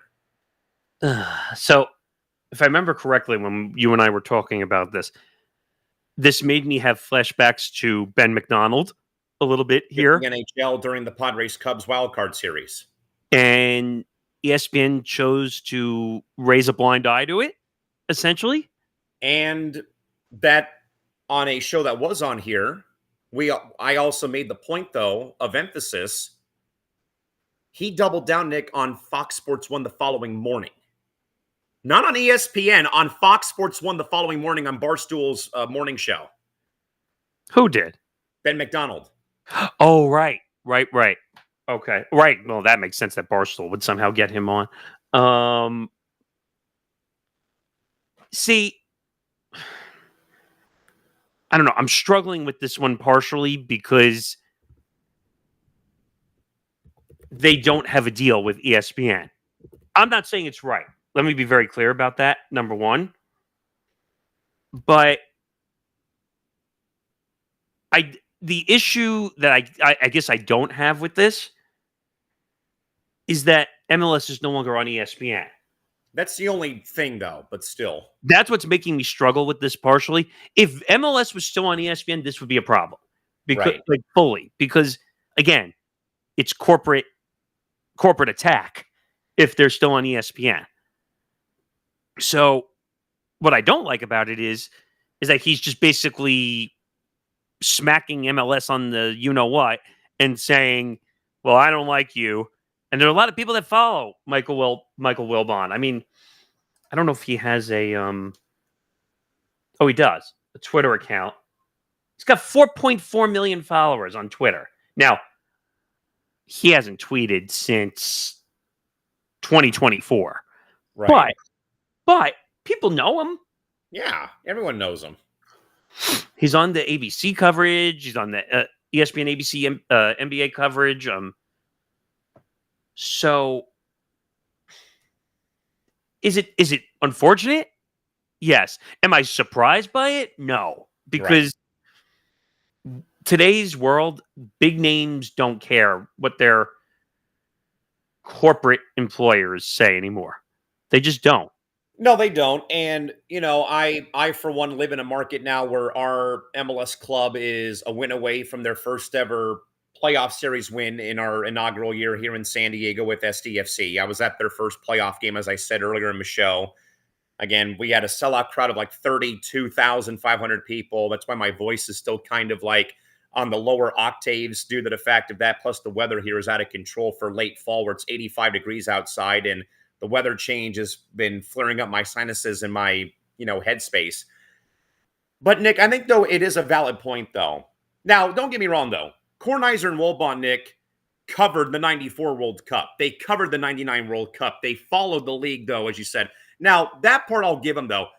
This is not Ben McDonald, though, calling out the NHL or ignoring it, though, when it was asked by him of Kevin Brown during the Padres Cubs wildcard series, because baseball and hockey is already on ESPN, or at least baseball was. However, though, Nick, I do think, though, that the question is right, though. Legacy media members don't want to really, I think, embrace sports like hockey, like soccer, even like women's sports still, because they're still kind of stuck in old ways, though, where it's all about Major League Baseball, the NFL, the NBA, maybe some NHL talk, but they will never, Nick, in my opinion, fully grasp soccer, because well, it's too boring. Why are games ending in ties? Why this? Why that? Where again, Nick, we're talking about, in a way, alienating the biggest sport globally beyond the American borders, like soccer is, or as I call it, the proper version of football, not the, hate to say it, watered down, slowpoke version of the American football game that everyone watches on Sunday, but me in San Diego for many reasons. But I think, though, Nick, it's more of a, just from in this case, though, I get it, though. ESPN doesn't have a deal with MLS. Fox still does, though, for the MLS Cup playoffs or for the MLS Cup final. Regular season games are on FS1 and Fox. So that part I understand, though. But I wonder, though, Nick, is it more of a legacy media thing, like your Woolbons, Kornheisers, Plaschkes of the world, Kevin Baxter's of the world? Well, Kevin Baxter, though, covers soccer so great here in Southern California. But more of those A-list names of old school writers who want to turn a bad eye at the NHL or MLS or soccer in general. Maybe I'm off kilter, but at the end of the day, though, if you're in the media space or in the sports space, you need to give love to every sport out there. That's why, Nick, people have called me Mr. Small Market, and I have, crapped upon them and made that my Substack name, and I own them, vigorously when it comes to certain topics and opinions about stuff. You need, if you're going to do sports talk or talk sports, do it the right way. When I say that, that means you give love to every sport, whether you know a lot about it, you don't know a lot about it, or you want to just give it some love, though, in some way, shape, form, or size, though, as we try to do here on ETB any given day of the week that ends in the letter Y. I mean, I'll give you an example. Like, before Zan was here, like, did I know UFC? A little bit.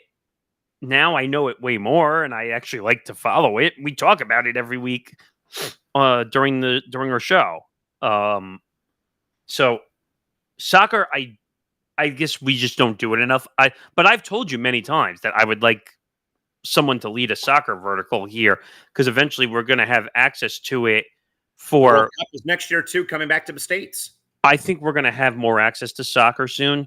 The only reason, and I said this to Kellen, I think last night, that the only reason we don't have more access to MLS Apple on TV Plus is because of Apple TV.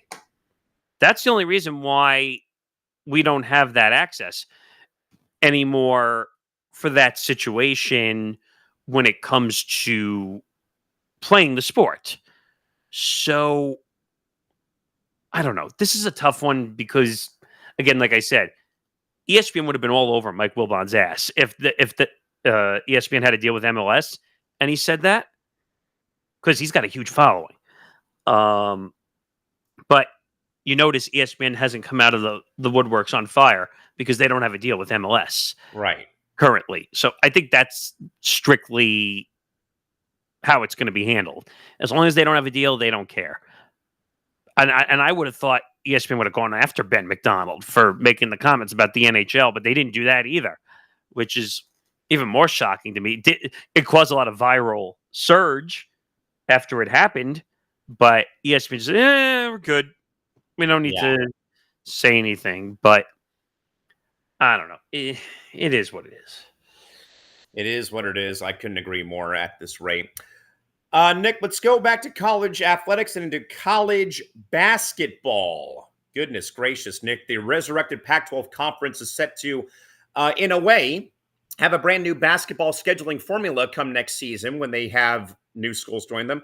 They will be playing a 16-game double round robin schedule, meaning that each team will face every other team twice, home and away. The format will provide competitive balance and stability for the conference in the wake of mass conference realignment and departures plus additions. So, Nick, with the Pac-12 seemingly out of the grave, does the new 16-game double round robin format offer a viable template for smaller, surviving conferences to prioritize competitive integrity and historical rivalries over chasing a large, fragmented TV footprint? Which, by the way, shout out to both you and Zan for giving me some love, though, about the Pac-12 coming back on ETB Sports a couple weeks ago. That was very cool. I think the West Coast Conference, where I already work at USD, we have a very similar style, I think, of a formula where it'll be home and home with everybody, but certain schools you'll play either away only or home only. I don't mind the format change, Nick, but your thoughts about this changing landscape, though, because I think that college basketball is going to be having a longer schedule, I think, come next season. See, I'm still getting over the fact that the Pac-12 got destroyed, and now And yet here it is. I mean, let's be very honest, though. It's not the Pac-12. I call this the fake Pac-12, the way this is built. Because don't we have like a team from Texas in the Pac-12 now? Texas State University. How? I want to look this up. You know why, Nick? Money. No. The slowpoke version of football I just told you about 10 minutes ago. Okay, so here. The Pac-12 will add 7 new members in the 26-27 season. Including a school who doesn't even have football. So Boise State, Colorado State, Fresno State, San Diego State, Not me. Utah State, and Texas State as full members, along with Gonzaga. That's the non-football school, right? Yes. I was going to say Gonzaga is really known for basketball, not football. Let's see. Oregon State and Washington State are remaining with the conference to form a new 9-member league. These additions will help the conference meet NCAA requirements for football bowl subdivision status. See, to me, this makes no sense. Like, you dismantled the original Pac-12 because teams decided to go run off to like the SEC and the ACC because they wanted more money. Because again, selling your soul for money. I don't know. I don't like the systems in general. And the example I can use is because Zan and I don't know how much you caught of me going off on the college football system this week. I mean, college basketball is pretty bad about it too. But I went off on the fact how there's too much crossover travel between the East Coast and the West Coast. You have Rutgers traveling to the West Coast. I think you and I have talked about that multiple times. Miami came to Cal to play the Golden Bears, and they were making a big deal about, oh, the semi-truck's got to drive 8,000 miles across the country. Oh, that's a long trip. And why? Because cha-ching, cha-ching, cha-ching. Like, let's click. The only sport that matters on our campus is football. Screw everybody else. Well, okay. Let's clarify that because you and I have made that joke many times also. Football is a huge financial responsibility for a lot of people on the hill, folks. So just get used to it. No, but I'm just saying, like, if some schools didn't have football, they wouldn't be able to pay for other things that were done on campuses. And here, look at Gonzaga. Yeah, don't even get me started with Gonzaga, because Gonzaga is a college basketball school. Never heard of them as a football school, ever. They haven't played it in like 50 plus years. But that's the desperation of bringing football back, because they know that if they can get in and build themselves up, they're going to get money from the NCAA or from the Pac-12. So this is really not surprising, but what did you say? With the Pac-12 returning to near full strength, does the new 16-game double round robin format offer a viable template for smaller stuff? No, I disagree, because this is not the original Pac-12. This is now a Pac-12, Nick, that has deals with CBS, Paramount, and the CW. If you would have told me that about 20 years ago, I would have laughed in your face. Well, not that I like making this argument, but digital is more of a force now. So that's why you're going to see other networks stepping in, because they all want pieces of the action that they can then put on digital platforms. The reason you're seeing CBS is because they want to put, they need new inventory for Paramount, even though Paramount's laying off 1,000 people. But all these networks now need extra inventory to fill their Plus platforms. So that's why you're going to see some of these funky deals, like where CBS is airing the Pac-12 and Paramount Plus for the Pac-12, or the CW, which again makes no sense for sports in general whatsoever. What, don't they have like Mountain West also? Or no, Mountain West was an ESPN license to TNT, and I think we have that story down in press clippings, because I'm absolutely going to drag Adam Lefkoe to the ground for what he did on TV, but I'll save that for the end. But this is dumb. This is dumb, like in every way, shape, or form. And I wouldn't be. I'm going to say this now. I think the Pac-12 is going to get dismantled again at some point. Yeah, I mean, before we move on, Nick, it's like I said, though, I think when we first heard the news about this happening, I was probably not here, though, when SDSU made the announcement they were going to leave the Mountain West for the Pac-12. And that is, and by the way, folks, that is still a massive ongoing court case with the lawsuits right now about poaching fees and right fees. And we talked about it. Yeah, we talked about it on here. But I remember those saying before I came here, though, when Press Row was at a different outlet. If you were to walk around my hometown of 8 million people here in San Diego County, well, not really 8 million, but still, eighth biggest city by population. I think we're like 3.1 million people, though, here in the county. Wow. And if you were to walk around town and ask anybody that works at San Diego State, they're an alum, they're a fan, they're a diehard casual fan, and ask them about this Pac-12 move, you would get a massive, Nick, mixed bag for a very tasty salad at dinner time. Because you have a lot of people who are of the belief, hey, Mountain West was cool for all these years. Pac-12 branding, big deal. The other people like myself, this is the WAC 3.0. This is the Mountain West 2.0. What are we really gaining other than playing Wazoo and Oregon State, and that's it? We're not playing SC or UCLA or Cal or Stanford. And then you have the other group of people, well, hey, all we got to do is hope that the ACC lets Cal and Stanford watch to come back to the Pac-12. So it depends on who you ask, though, Nick.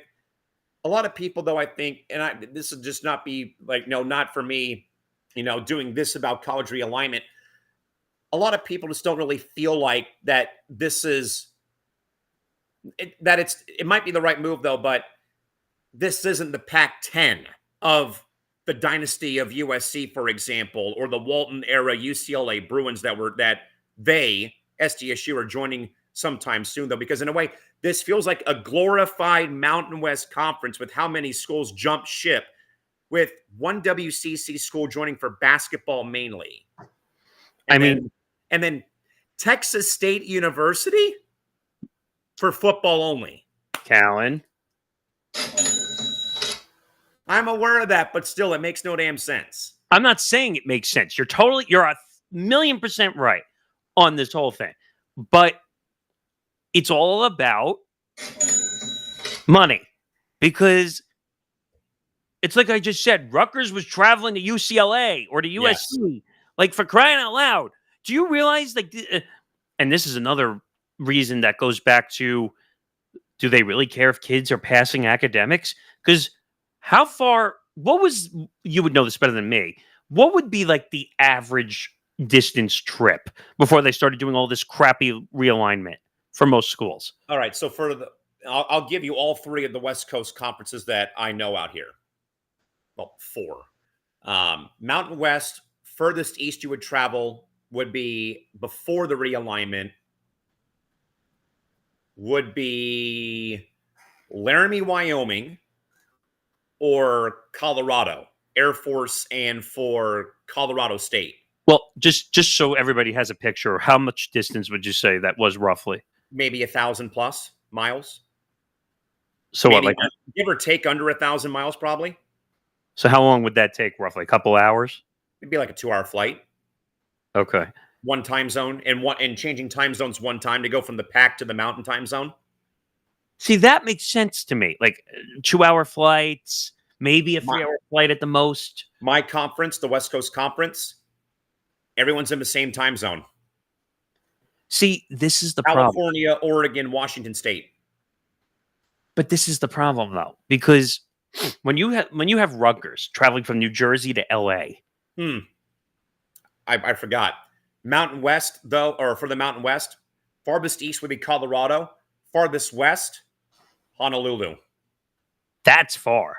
For football. That's far. That's a 5-hour flight and going back in time by 3 hours. Oh, that's got to be and I'm going to assume for that type of trip, they probably have to leave, a day or two early to kind of maybe 3 days early to get used to being 3 hours behind. Because right now it's 9:49 in the morning in Honolulu. Okay, so then students are getting fucked over for school.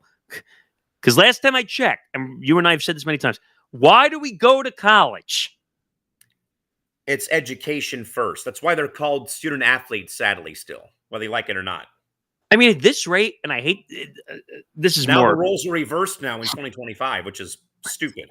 But I'm saying what I'm about to say is more a joke than anything. But I think we should just turn it into being an athlete in college rather than caring about academics. Because these athletes are not there to go to school.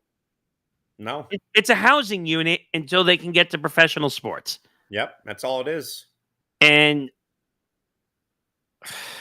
this is frustrating in a lot of ways because I feel bad for like Rutgers fans, like the diehard Rutgers fan who used to be able to travel in conference to go see all their games.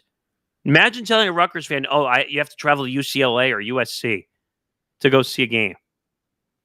That's the toughest part of this scenario. But I'll leave that one there. I do have some breaking news, which is out of college football. Oh boy. But before we do that, why don't you tell everybody about Novig, and then I'll break in with that. Yeah, let's remind you folks that again, that every ETB Network program is brought to you by Novig. If you're looking for better odds, Novig has you covered. With Novig, you always get better prices than traditional sports books, and you even can set your own odds to the live market, the only free exchange out there, meaning that you keep every penny that you win. Sign up now using our promo code ETB Network and get 1,000 Novig coins and $5 in Novig cash, and start playing today, but please play responsibly. Nick, what do we have, though, off the wire for some breaking news in college football? So, from Front Office Sports, the Rose Bowl and the city of Pasadena are suing UCLA, alleging that the Bruins attempted to breach their contract to play football games at SoFi Stadium. Whoa. The lawsuit claims the monetary damages to Pasadena if UCLA were to abandon the Rose Bowl could exceed $1 billion.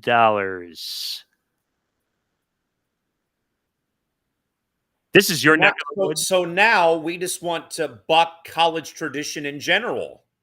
Forget realignment here, Nick.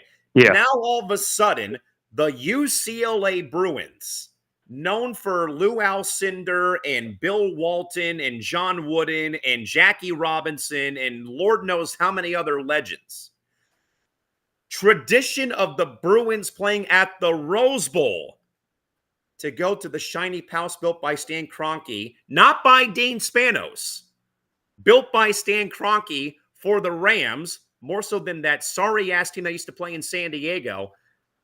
The Bruins want to throw tradition out the window to go play at the shiny new palace in Inglewood, California. Are you bleeping me? But why is that a breach of contract? Because that's their home That's arena? their home stadium.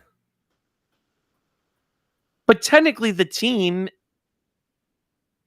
I don't know. This is a little murky-ish. It feels murky, and I think that if they were to play at SoFi, they would probably have to work some deal out with the city and with the Rose Bowl itself to actually get the clearance to do so. But wait a second. So the city of Pasadena controls everything with the stadium.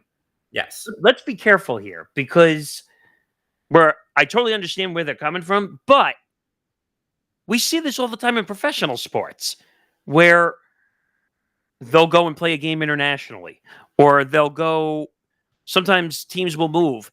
Think about the issues we just had with Tampa Bay or whatnot, where they lost their stadium and now they're playing at Steinbrenner Field. They had to agree. Yes, the Rays, yeah. They had to agree to a whole contract to go play there. So, I don't know. I need to know more details about this. More importantly, who's going to show up anyway when UCLA football, despite them having a great little renaissance here, they fired their head coach, their quarterback is terrible, and no one goes to the Rose Bowl anyway for their games. I don't know if I agree with the $1 billion in damages, though. That seems a little excessive. It seems excessive, but it is the Rose Bowl. I don't know. Yeah, but we saw pictures of the stadium over the last month. They're empty. Yeah, and that's where I don't understand though. Unless it's what they call perceived value, is what they're That's all talking I can about. think of. Because I mean, Unless if you go to SoFi, the people in the stands will look like sardines or be that invisible. that stadium is packed always. But I'm wondering if they're saying this the wrong way also when they're telling the Possibly. story. And actually, you know what? Let's open the story since we have it here. On Wednesday, the city of Pasadena and the Rose Bowl filed a lawsuit against the school alleging that the Bruins attempted to breach their contract to play football games at the stadium, according to the Los Angeles Times. The complaint filed in Los Angeles County Superior Court reportedly alleged UCLA tried to move home football games to SoFi Stadium in Inglewood, obviously the home of the Chargers and the Rams, instead of the Rose Bowl. It says that Pasadena taxpayers have paid $150 million for stadium renovations and financed $130 million in bonds. The lawsuit claims that the monetary damages to the city of Pasadena, if UCLA were to abandon the Rose Bowl, could exceed $1 billion. See, that part I don't agree with. No, I think they're reaching for straws with that. Now, maybe for the money that they have put out, though, and it's true though. This is both at SC and UCLA because of how old both the Coliseum and the Rose Bowl are. USC is still on the hook right now. I've seen photos of them still having cranes around the LA Coliseum. They just, I think, finally finished building all the new suites in the press box. Same with the Rose Bowl to keep it, up to date because they really can't do a whole lot because they're both they're both, I think, like U.S. patent landmarks like Wrigley Field is. Yeah. I don't. We'll see how that plays out. I don't really know too much about it right now. There's one more thing too. So UCLA has called the Rose Bowl its home since the early 1980s, but in recent years the relationship has faltered.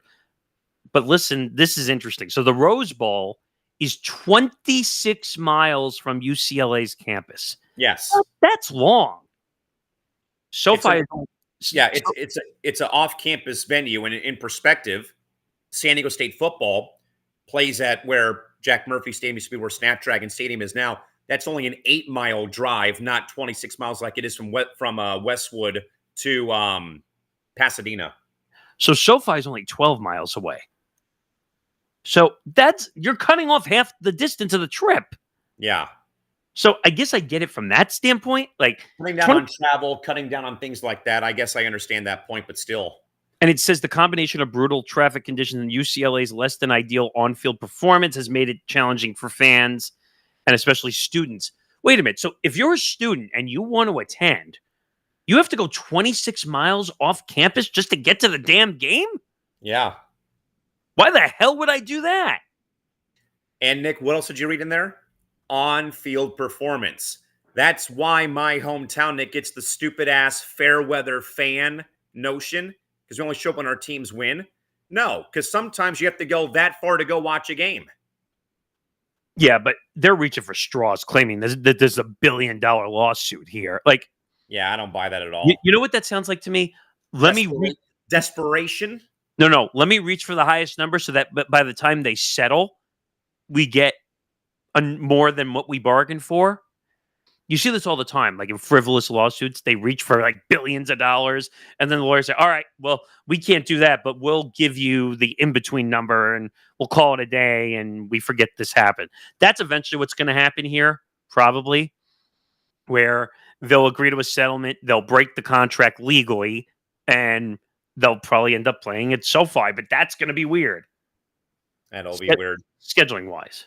It will be. Nick, we have a couple more stories before we get to the top of the hour here real quick. Let's get to this one that we did kind of tease, though, about the fact that reports have revealed that ESPN attempted to bring back former popular personality Ryan Russillo to co-host a new 5 o'clock Eastern edition of SportsCenter with Scott Van Pelt, a move strongly desired by ESPN executives. Russillo, though, ultimately declined, opting to stay or continue his independent podcasting career and other ventures. The Field Reunion highlights the shifting power dynamic in sports media, where top talent personalities or top talent often prioritizes independence and creative freedom over a guaranteed anchor gig at the industry's biggest brand. So, Nick, how big of a blow, though, is this, though, for ESPN's attempt to reinvigorate its flagship programming that they could not, though, lure Ryan Russillo to pair back with SVP? And there's a signal that the most popular talents now value independence over an ESPN anchor gig like this. More importantly, Nick, this goes back to my question. Why the hell is Around the Horn not there, sadly? Come on. So, now. I just want to clarify two things here in this story, just so the fullest information is to date here. But so Ryan Russillo, who was at Spotify and The Ringer, well, we all know the reports. We talked about that in the last, I think it was last week or the week before. So his deal came to an end with Spotify, and that led to him going his separate ways and doing his own ventures. I think he owns his own production company now, which houses his podcast. But Dave Portnoy and Barstool are now technically part of the ownership venture of the Ryan Russillo podcast. So that's one part of this. The other thing I want to clarify is this is not a Sports Center block that they were going back to. This was actually going to be a 1-hour version of SVP and Russillo. True. Which used to be on ESPN Radio and was simulcast, I think, on ESPN News at the time, where they had all the back in the big days, where they had Mike and Mike, Colin Cowherd, and SVP and Russillo all simulcast to TV on ESPN. The idea was to bring back SVP and Russillo in a TV version for 1 hour. Gotcha. Now, you asked a really good question about this. Because if they were going to do an hour, what was going to happen to PTI? We talked about that with Johnny and Tom, though, during the NBA stream earlier in the week when the Knicks were playing Boston. We were wondering the same thing on that stream that night. Now, they haven't confirmed whether it was a half an hour or an hour yet. But if they were going to do SVP and Russillo, I'm assuming that would have been an hour, if I had to take a guess. First of all, one of the greatest duos ever. It was rocky at first when they got on air, but unbelievable show. It was on, I think, 1 to 4 p.m. Eastern, I think, every day, Monday through Friday. They used to travel to all the college venues, and they would do the show from there. That's where Bad Beats started. That's where some of the other segments that they did, which SVP brought to Sports Center. This was bad. Like, they missed on this one. But I guess you could say this is another win for Dave Portnoy against ESPN. That, and I think, Nick, it might be a win for Sports Center, believe it or not. This might sound stupid. If you were to move SVP out of the late night or the early evening Sports Center, where he's made his bread and butter recently with his, for me, it feels like it's a win, though, for them, because they don't have to move a top-tier talent that people have loved and admired for so long, though, out of a slot where I think he fits the mold so perfectly to the afternoon time slot, though, where, again, as we said, though, what would you have done, though, with PTI? Does that move to 3 o'clock and there's no Sports Center for, from 3 to 3:30 Pacific time? Oh, my God, we're going to lose an hour of NFL talk, though, too, if we do this. I think, though, that this might be a win, though, for Sports Center in a way that SVP stays, though, where he's at, though, in the evening, where I think, though, I enjoy watching, his version of Sports Center, early evening, almost to the after hours time. But who knows? I think they want him more on air. I think that's part of the problem. So, because a lot of times, like when he's on the road for Monday Night Football, like he's double downing, if you remember, because he hosts, before the Monday Night Football game. Was that NFL Live or Monday Night Countdown? I mean, Monday Night Countdown. Monday Night Countdown. So he's doing that. And then sometimes he doubles it down after the game and hosts Sports Center from the field. Or depending if sometimes he doesn't travel to all the games. But that's a lot. That's a lot to do that. I think they might be better off moving him to a 5 p.m. Eastern time window. That's understandable, though. That's understandable. One, they're guaranteed to have SVP on In Monday some through way. Friday. Monday through Friday, because there's no preempt, depending on if he's on the road or whatnot. Now, that might be harder because if he's on the road traveling to the games, that might be harder. But ESPN's become a pro at setting up shows on the road. That's not the issue. No. But at least at 5 p.m., even if it's 2 p.m. Pacific, if say he's on the West Coast, that's still way easier than having to show up for midnight Sports Center. True. That's hard. But I think they missed big time. Like, do you realize how much goodwill they probably would have gotten back from fans if SVP and Russillo was on Monday through Friday? Absolutely. But I'm wondering if Russillo was kind of just like, all right, I did my ESPN time for many years. I was successful. Then I moved to Spotify. Then he had an issue with Simmons and the Ringer, and that's now why he's at Barstool. By the way, I think that's a perfect place for Russillo at Barstool because he's very like free-spirited opinion guy, very knowledgeable, by the way. Basketball, big knowledge guy, but loves college football and everything else. Perfect spot for him to be. The Ringer, in my opinion, the Ringer's become a little too corporate, and that's why they're cutting off a lot of the fun shows, or that's why they're taking their Ringer shows and putting them on Netflix. Yeah, which we talked about last Thursday. So, Nick, we have one more story real quick to get to still from hour 2. Okay. This one, though, Nick, kind of fits the mold, though, of when we had Christine Brennan join us via the ETB hotline a few months ago, saying in part that Indiana Fever guard Lexi Hull spoke candidly about the atmosphere surrounding her team and superstar Caitlin Clark, calling it a level of jealousy from other WNBA teams. Hull noted that the Fever now receive every opponent's best game, no surprise, and that players and teams have been heard talking in the locker room about how we can't let the Fever win, attributing perhaps to the heightened motivation to the Fever's explosion in media attention and fan interest due to Caitlin Clark. So, Nick, does Lexi Hull, who played through 2 black guys in the postseason, and her admission, though, of some jealousy and heightened competitive motivation against the Fever confirmed the league has entered a new era where one player is large enough to create a distinct culture of us versus them rivalry across the league. As, Nick, we have talked about, though, several times regarding Chicago versus Indiana. So, Nick, does Lexi have a point here in your opinion? I hate that we end up in these rabbit holes of WNBA rivalries. This is more a Caitlin Clark specific problem. I think so. I think, yes. I think, though, that Lexi's right, though, that jealousy is a thing, though, Nick, I've been hearing for the past year plus of Caitlin being in the league. Again, Christine Brennan said the same exact point to us, though, about her thoughts on the jealousy level. You know, is this becoming Real Housewives of the WNBA, for example, or something along those lines of like reality television? Because, as I said, though, Nick, all we talked about year one was all the hard fouls against Caitlin, which, again, were basketball plays, but some of them did become a little bit like WWE wrestling, for example, and partially some cat fights, though, as well, in some way, shape, form, or size. But I think, though, Nick, that this is more, I think, to your point, though, that you're right, though, that I think Lexi, though, in some way, though, Nick, is in fact right, that it's not really jealousy of like team versus team, but players against Caitlin more than anything else, in my opinion. But what do you think? This is strictly a Caitlin Clark jealousy issue, okay? Where, excuse me, that people don't like the fact that Caitlin Clark gets all the attention.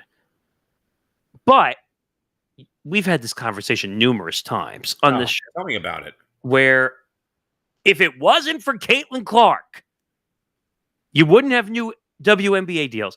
You wouldn't have new sponsors in the league.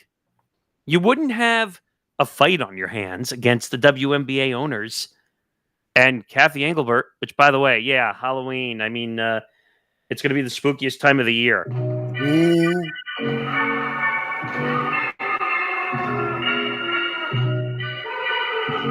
The black cat just ran across the street. Oh, no. How poetic. Yeah, really. How wax poetic.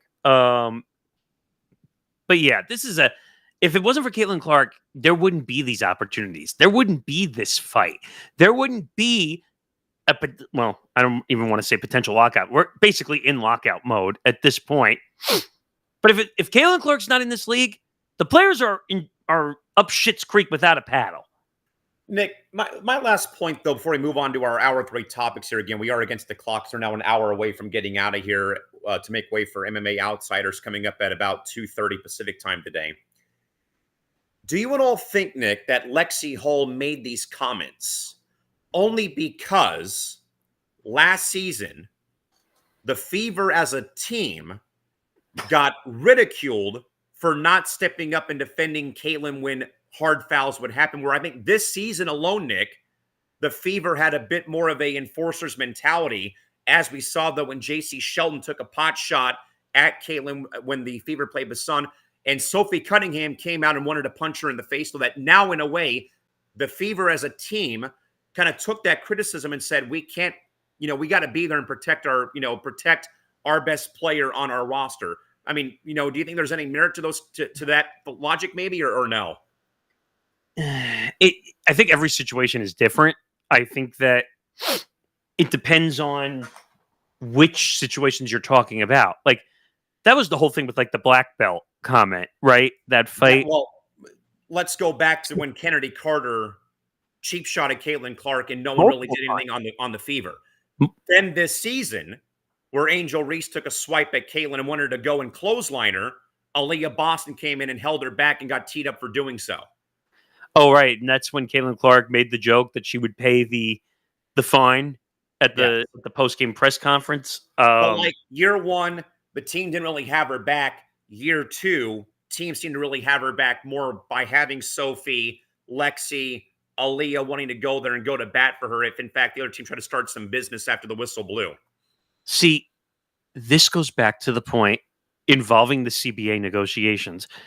This goes back to the league being broken, because players should not be fighting each other in this league. They should be coming together and working together as a league. When you're fighting each other, that's leading to problems across the full league, because now we're in a jealousy mode against Caitlin Clark, rather than saying, why aren't we all working together? Even though we're playing against one another, we should work together off the court to make the league better. But Nick, to add to the jealousy thing, this part I do understand, though, because this league has had so many big name players come out of college, maybe not with the hype and the pizzazz and the media around them like Caitlin, where it goes to a point I brought, though, about like Bird, Taurasi, Candace Parker, even Brianna Stewart and Sabrina Ionescu. They all had the hype, but because they're not what Caitlin is now, I can kind of understand that angle. We do, though, have some breaking news, though, Nick, from Yahoo Sports, though. Nothing bad, though, involving it, though. But you want to talk about doing double duty, Nick, as I've been doing for the past couple days. NBC has just announced that Mike Tirico will call the Super Bowl this year, then immediately after begin hosting primetime Olympic coverage after the Super Bowl concludes on February 8th. Wait, what? That just broke from Yahoo Sports.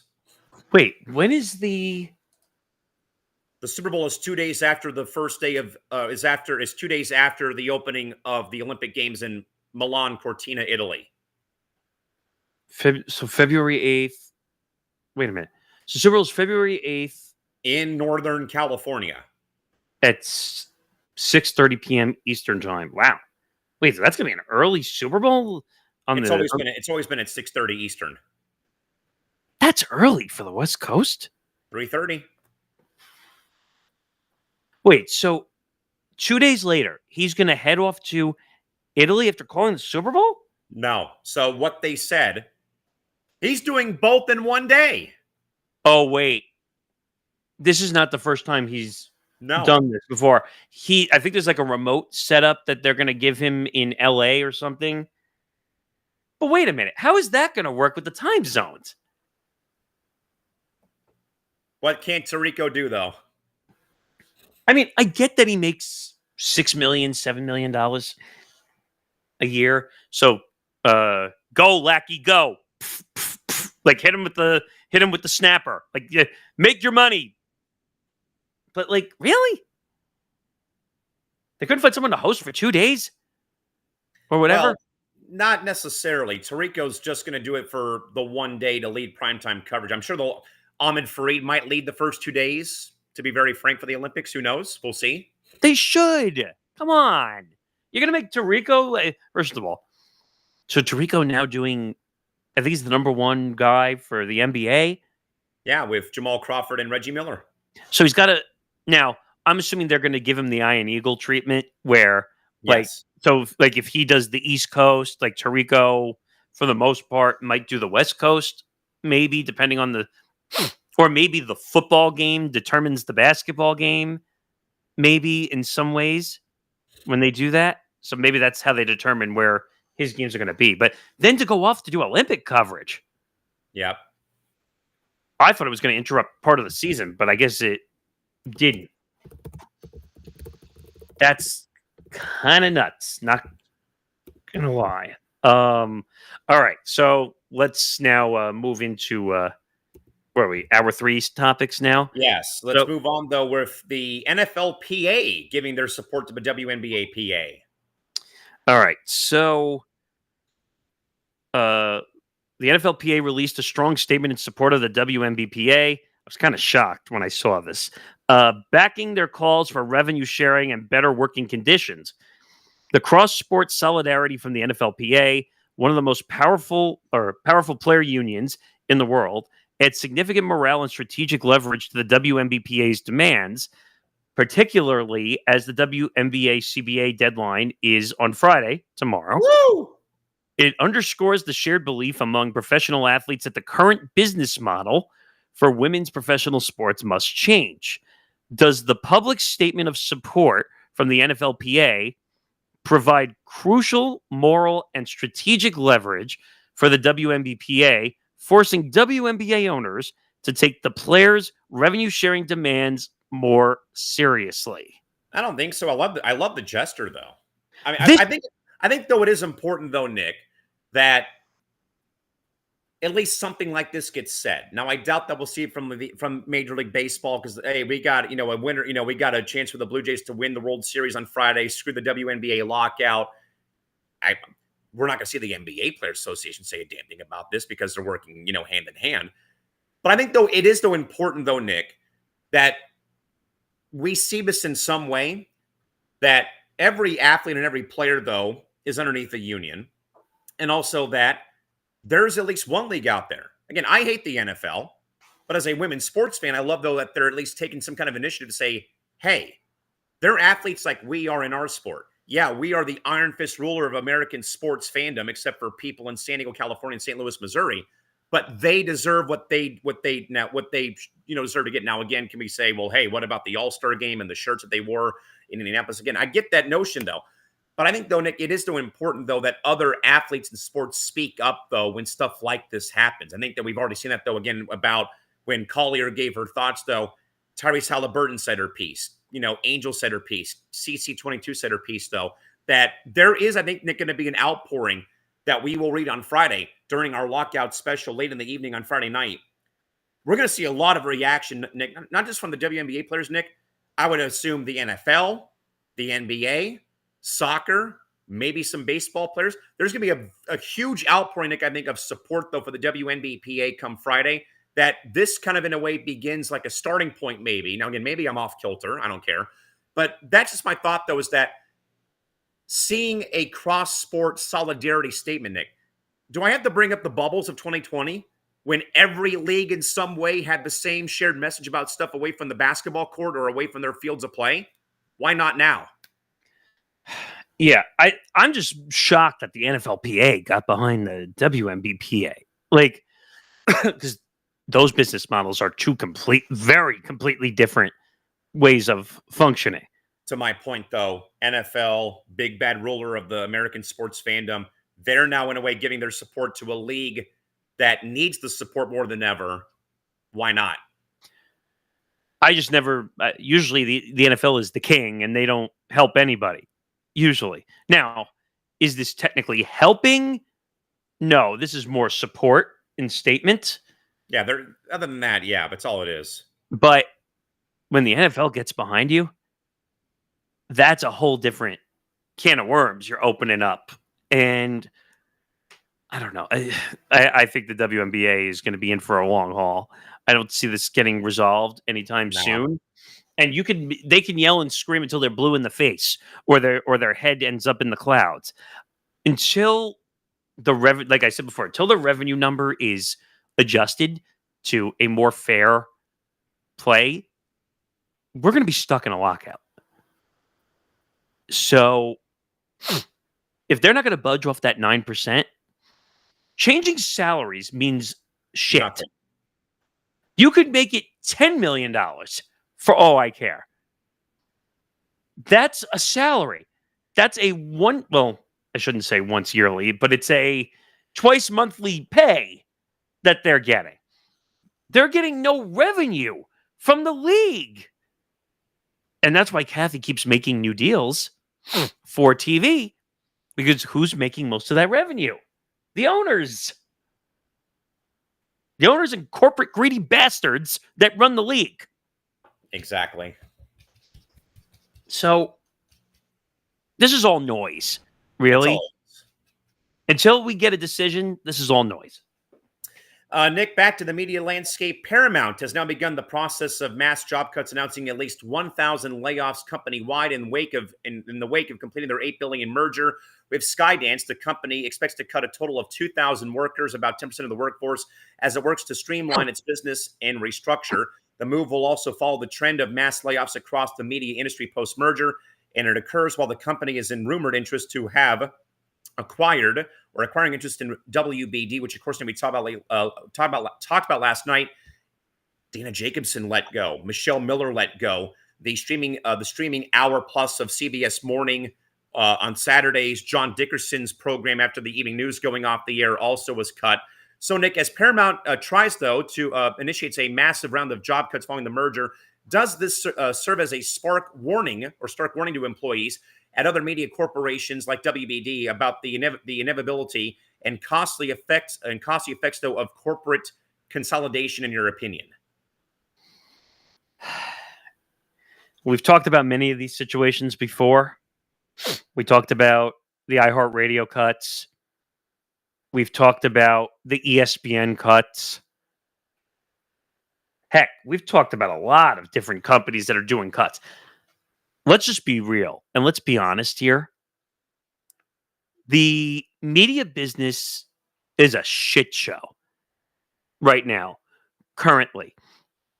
You can't find jobs in this industry right now. Because people say, oh, well, keep trying, you'll find something.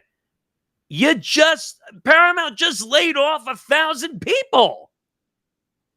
How are we supposed to feel in a corporate media society when Paramount, Skydance, which now owns Paramount, is laying off 1,000 people, and by the end of it, it's going to be 2,000 total, 10% of the workforce.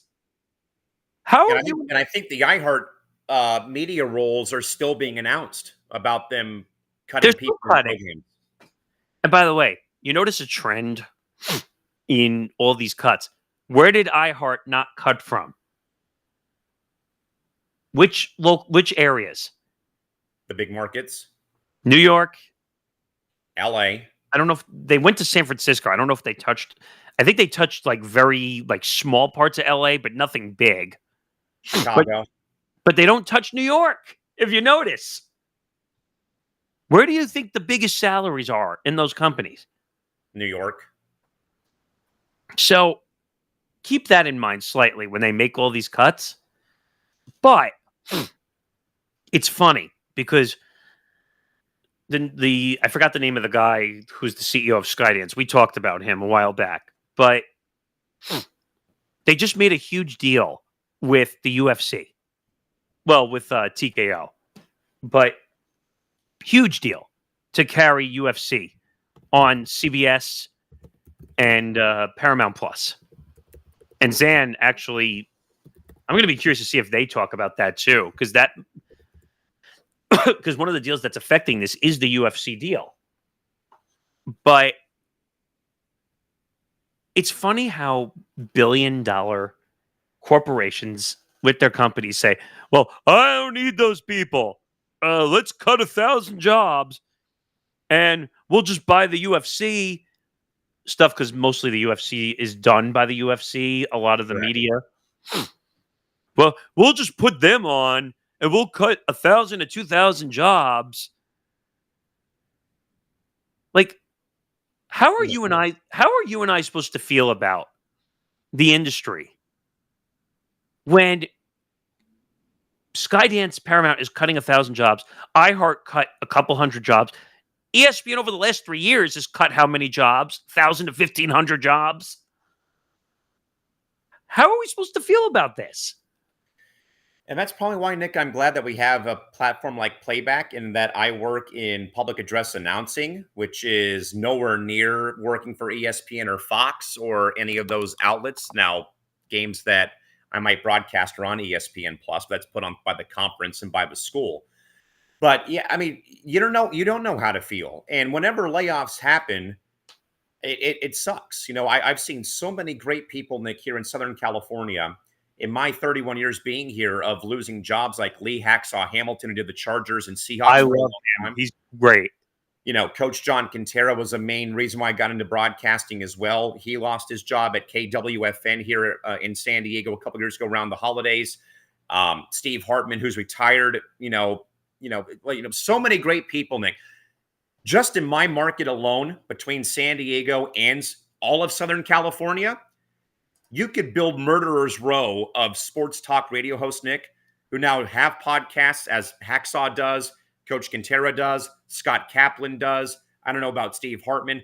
You could build, Nick, a Murderer's Row both in SoCal and New York, and we could have ourselves a glorious lineup of radio personalities that should be still on air to this day right now.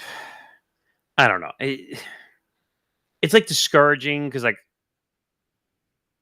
I'm trying to figure out, is there any option left in this business? To do anything? I don't think so. And I'm thankful I had 4 or 5 years in the business and I got to do a lot of interesting things, but that's why we're trying to build this thing. And we're getting better by the day as we continue to add some things we need.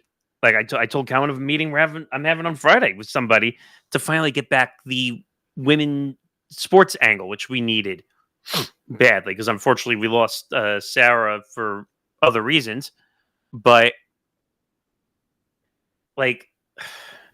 sometimes you just got to do it on your own, and that's what makes this business a grind of a business to figure out. And by the way, I found the name. The Paramount Skydance CEO is David Ellison. That's the name of the guy who he claims layoffs necessary to strengthen our focus on growth. Which I don't know. That frustrates me when people get laid off because the employees are the cornerstone of your business. Employees are the ones that help run your business. If you don't have creative people or you don't have people that understand your business model, why run the business? Why have the business? Because you're looking to take shortcuts. You're looking to save, pennies on the dollar, which in essence, if you're laying off 1,000 people, pennies on the dollar is like millions compared for Paramount or Skydance. But I just don't get this. Part of this feels like corporate greed. It's corporate greed to a finest. And like Callan was starting to say, Dana Jacobson, Michelle Miller, you're also cutting streaming shows. for CBS Mornings, and you're cutting the CBS Evening News Plus program. I mean, you're also cutting the Johannesburg borough, which I didn't even know they had in Australia, or not, or not Australia, Africa. Excuse me. But it's amazing that they're willing to cut people who are willing to work hard just so they could be, I don't know, what is corporately greedy? Is that the term? I don't see how it can't be.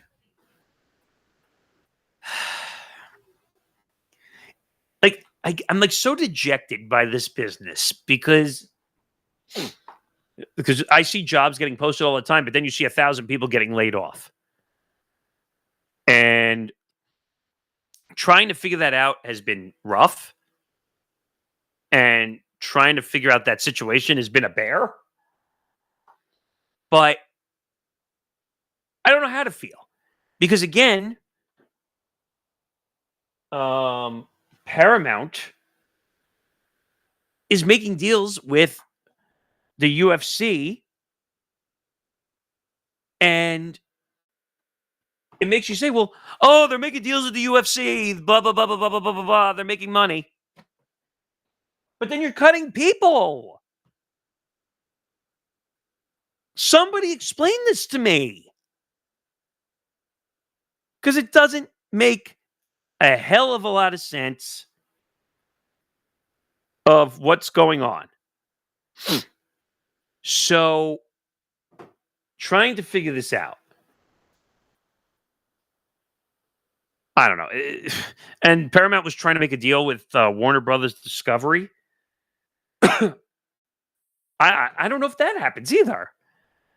These companies are so interested in buying each other rather than trying to keep good people who are employed to run the business. Let's just burn everything in the process. Let's be corporately greedy.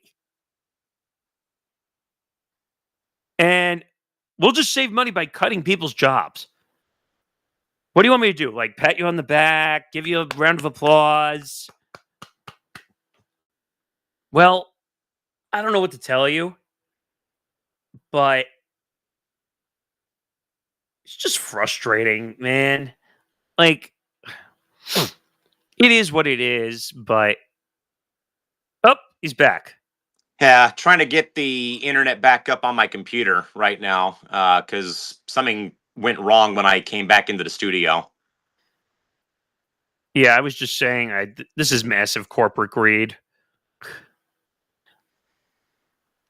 Yeah, it's nothing new, sadly, and I mean, I think I feel bad for a lot of people. Like, Dana Jacobson, though, Nick, I think was really an anchor though for a long time for sports, and really, was there for a long. Michelle Miller getting let go. I think there's rumors of John Dickerson might be stepping away too at the end of the year after 16 years at CBS.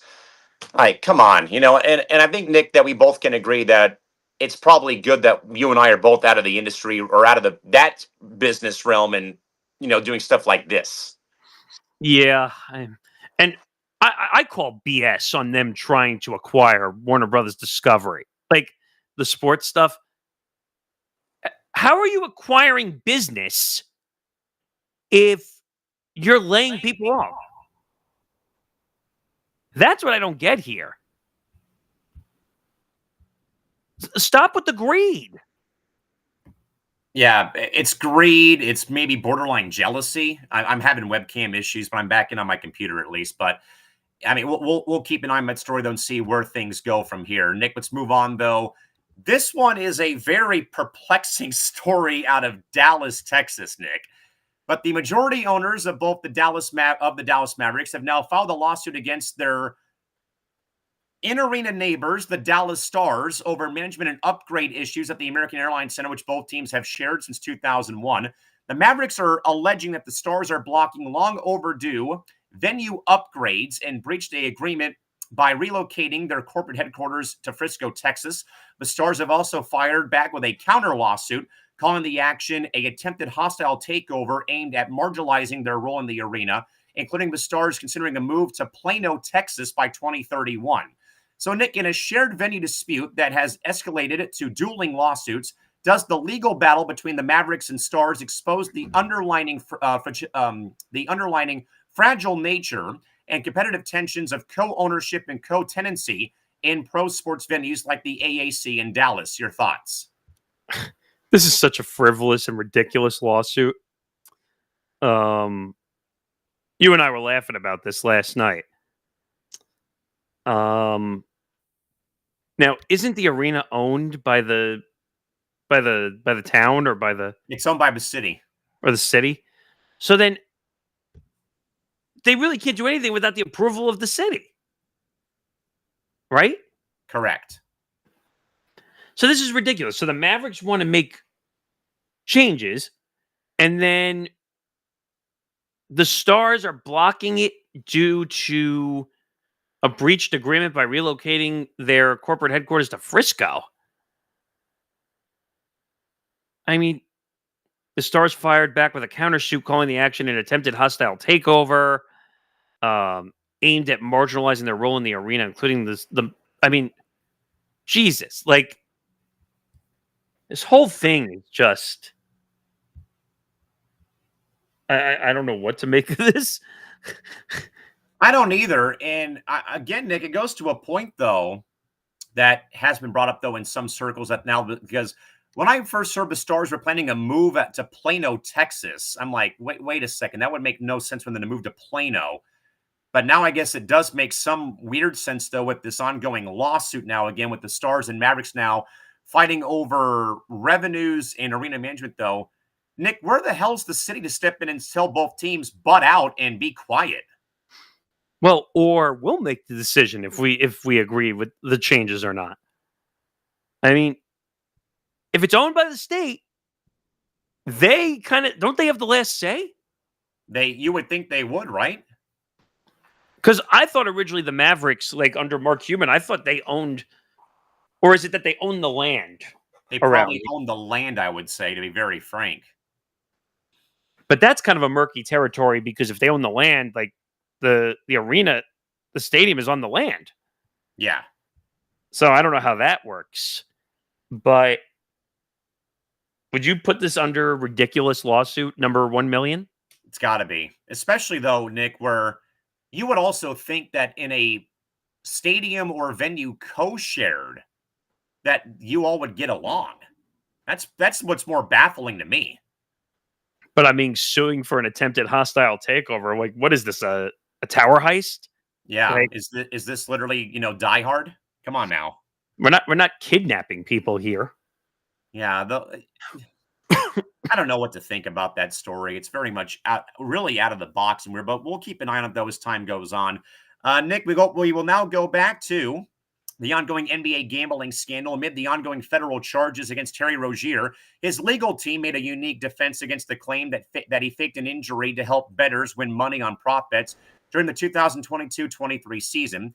Rozier's lawyer argued that Mr. Rozier actually lost a significant amount of money because he had an endorsement deal with Puma that was tied to playing time, and his early exit from games due to injury, real or alleged, cost him the money from the shoe company, which frames the player's financial incentives as a counter argument to federal investigations.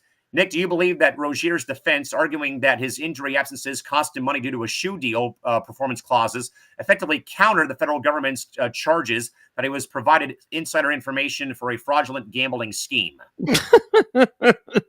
Yeah, cry me a river and laugh me a river. Does the lawyer really think this is going to stand up as an argument? Yes. Like, you had me laughing when the lawyer's trying to claim that he's lost significant amounts of money due to endorsement deal because he's not playing. Moron! You're not playing because you gave illegal gambling information. Seriously? Is this lawyer as dumb as it gets? Yes. I mean, he had to be smart in some instance if he's representing NBA players, but this is quite literally like on Let's Make a Deal. Like, this would be the zonk right now. Like literally, this would be a zonk. Like if you open like you picked from the 3 doors and you accident and you found the zonk. Like that's literally what this situation would be. I mean, guys, Terry Rozier's lawyer, like seriously, Come on, man. Be better than that. like you really think I give 2 shits that you're losing money because you got wrapped up in a federal gambling mafia scene? Hell Please, no. man.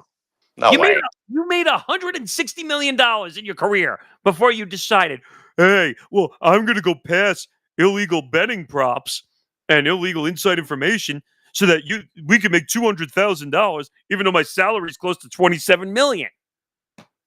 Come on, you really think I'm going to feel bad for you because you had a Puma deal?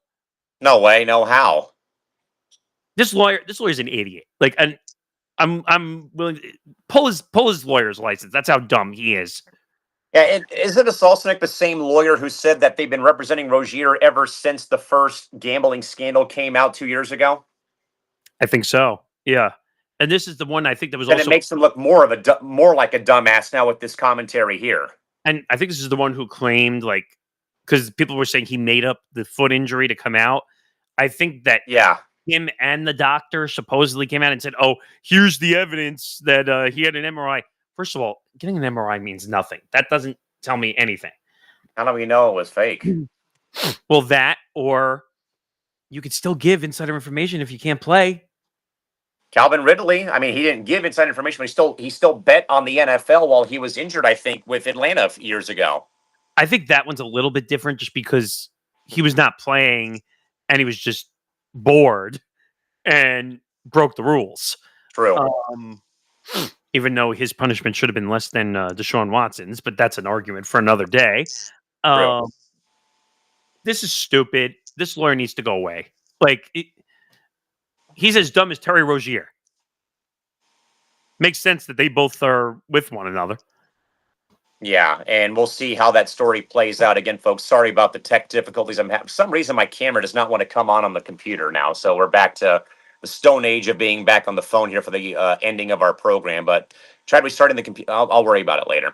Nick, let's get now finally to the. I believe we have one more story, or are we at press clippings? No, we're at press clippings. So, all right, press clippings though, gang. Of course, is where we have a few stories that we cannot get to in their full entirety here this afternoon and early evening now, as evening begins to kind of fall though on the East Coast. Nick, top story though here again comes from Adam Lefkoe. Again, TNT sports studio host Adam Lefkoe appeared to call out other networks, implicating ESPN and Fox, for having a clear lack of interest in Big 12 football coverage, arguing that TNT is the only one who truly cares about the conference. Nick, your thoughts on Lefkoe's commentary? This was quite literally one of the dumbest things I ever saw. Like, you and I have worked in this business before, and what's one thing we were taught? Never to insult the competitor network. Correct.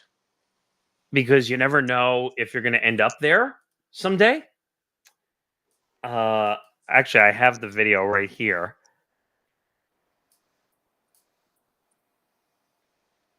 Kickoff. Welcome inside the best studio in sports, Studio J in Atlanta, Georgia.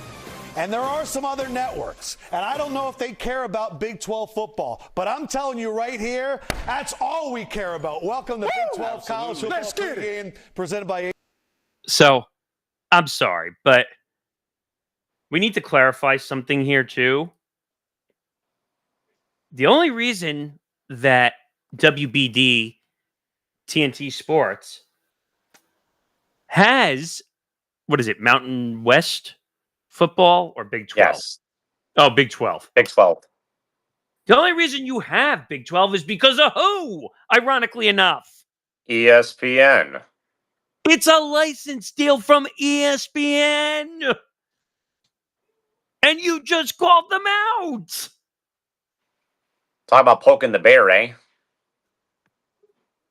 This was literally a leftover piece when they made the license deal to have Inside the NBA on. Correct. Go from TNT to ESPN.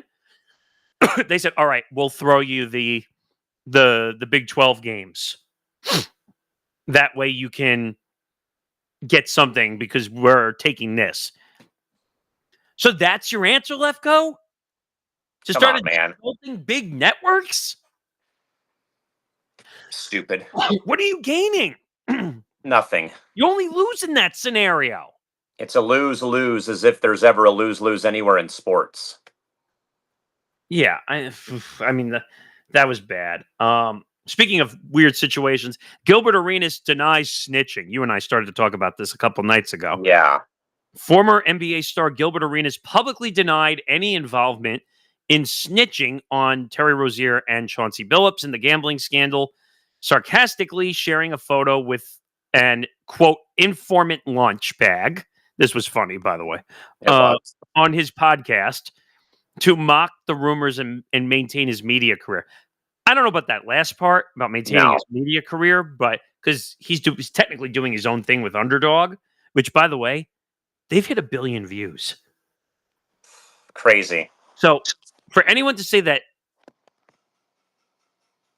Oops. thanks a lot, Playback, for just totally shutting me off while I was talking. Oh God, I was talking Gilbert Arenas. Maybe they muted me. Oh, censorship. But I'm actually talking positively for a second, by the way. But I think they totally did it work? I'm back finally. Yay! My point was this whole thing goes back to the thing with Rachel Nichols, who was posting things on social media saying that basically Gilbert Arenas supposedly snitched on Chauncey Billups and Terry Rozier. I actually believe Gilbert Arenas actually in this one. I think he didn't snitch on them. What does he gain from snitching on them? Absolutely nothing. And I don't know what Rachel Nichols' problem is. Because why? Is she still mad that like she basically got let go from ESPN due to the bubble situation? Oh no. Speaking of the bubble situation, Oh no. the Athletics' Evan Drellich has just wrote, Nick, that the MLB Players Association has banned prominent player agent Jim Murray of WME Sports today for an unknown multiple-year sentence and fined him for double dealing with the commissioner's office during the sensitive labor negotiations of the COVID 2020 season. People briefed on the case, on a case settlement, who were not authorized to speak publicly to the Athletic include Ian Happ, Adam Ottavino, Anthony Volpe, and Andy Pettit are among Murray's former clients. The link to the ban is not known. The LEPA, which certifies and governs player agents in the sport, alleged that Murray revealed confidential union information to the league office and helped MLB craft proposals as the union and commissioner's office fought over the workings of the 2020 COVID season that was only to a 60-game season. The MLBPA reviewed communications with both Murray and Rob Manfred, as well as those that the agent had with some of Manfred's lieutenants, including Deputy Commissioner and lead labor negotiator Dan Hallam and Chief Communications Officer Pat Courtney.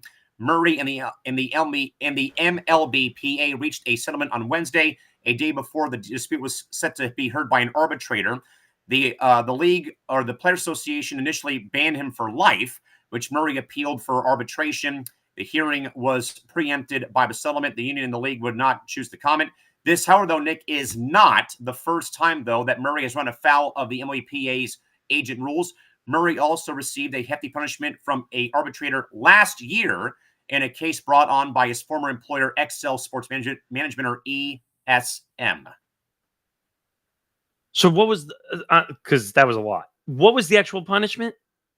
He was basically giving the league confidential information from the Players Association about No. What was the actual punishment that they settled on? Because you said they settled on a multiple-year ban from being an agent in baseball.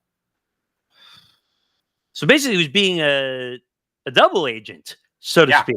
That's what they called it. That just sounds like lunacy. Why are you crossing lines? Yeah.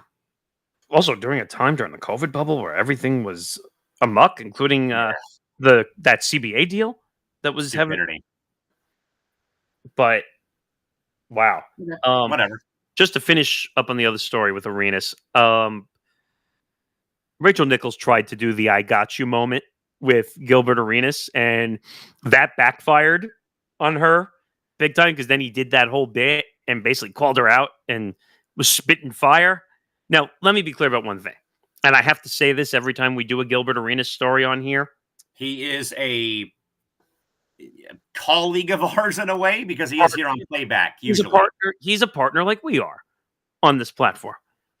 So just be aware that they're not telling us to say anything. This is strictly us, what we're saying. correct. Do I agree with everything Gilbert Arenas does? No. Hell no, I don't. Nick, how about some big news involving a athlete changing agents as college NIL star and gymnast and Paul Skeen's girlfriend, Livy Dunn, has now signed a multi-million-dollar deal with Wasserman, the global talent agency, a major business move designed to shift her monetization model from simple endorsements to high-level deals, equity stakes, and long-term wealth creation. Nick, your thoughts? Not surprising. She's taking a step up to help build her brand. I mean, she's been incredible since she was at LSU. LSU. Oh, there's some irony for you right there, LSU. Way to go, Brian Kelly. Idiot. Incredible. Big, one of the largest social media brands I've ever seen. I think she started on TikTok. That was like her big brand where she was doing a lot of gymnastics stuff on there. She's got to be out of college by now, right? Yeah, or she is, I think, yeah.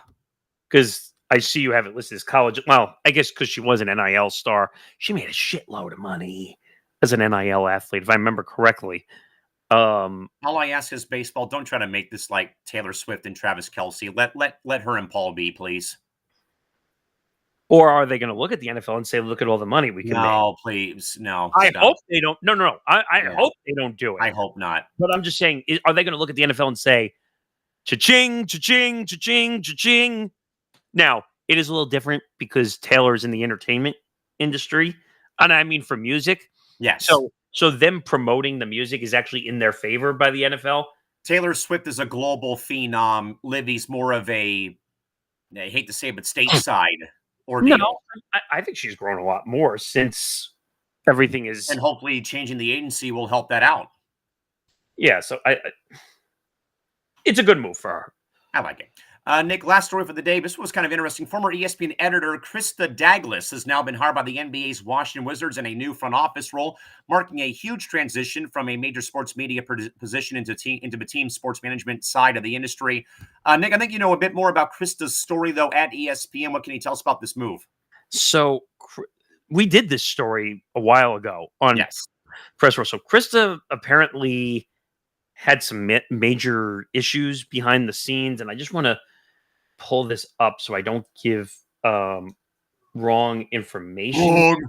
That ain't me first time.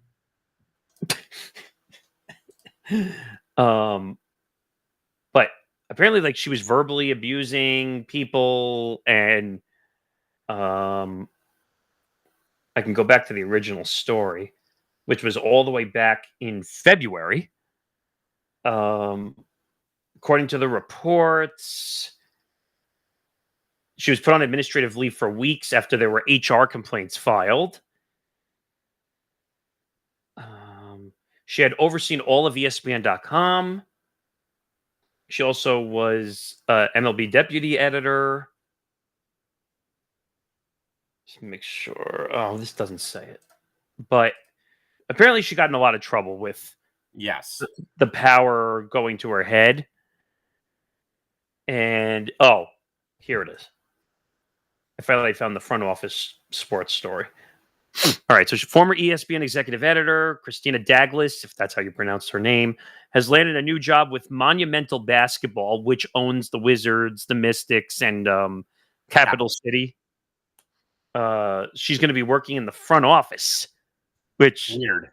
Wasn't there another, like, an LA writer you told me about or something that was doing that too? Or you mentioned hang on. Lee Jenkins with the Clippers. Yes, which there's a weird, like, trend going on right now with writers going into front offices. I don't understand why.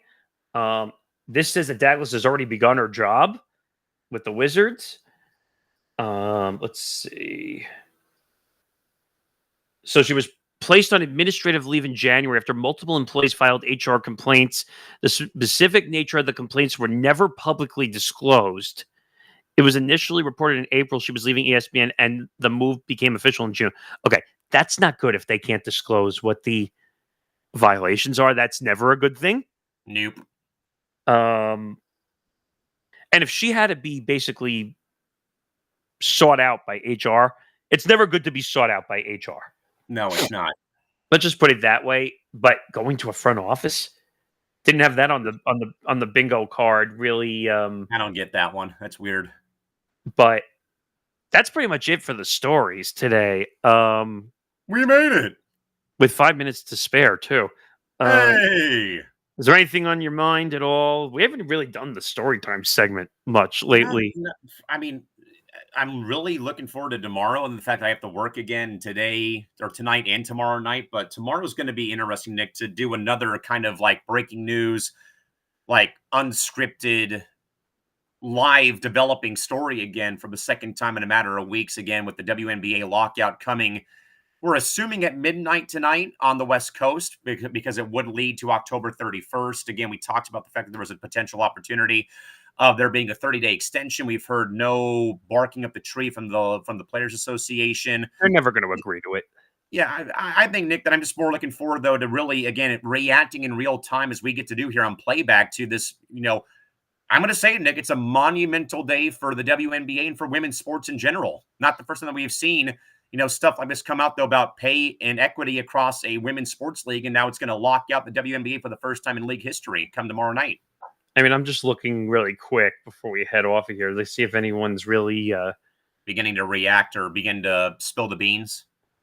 Yeah, I mean, I like Angel Reese is yelling and screaming about shit. Not that I really care of her opinion. Trademarked her name, so there you go. But a lot of people are reacting to when Adam Silver was on the Today Show, that interview about how they have to agree to a deal, or I think he said they will agree to a deal before the lockout. Hey, Adam, how do you sound now? Can we do the SpongeBob bit where the donkey shows up in front of Squidward's face?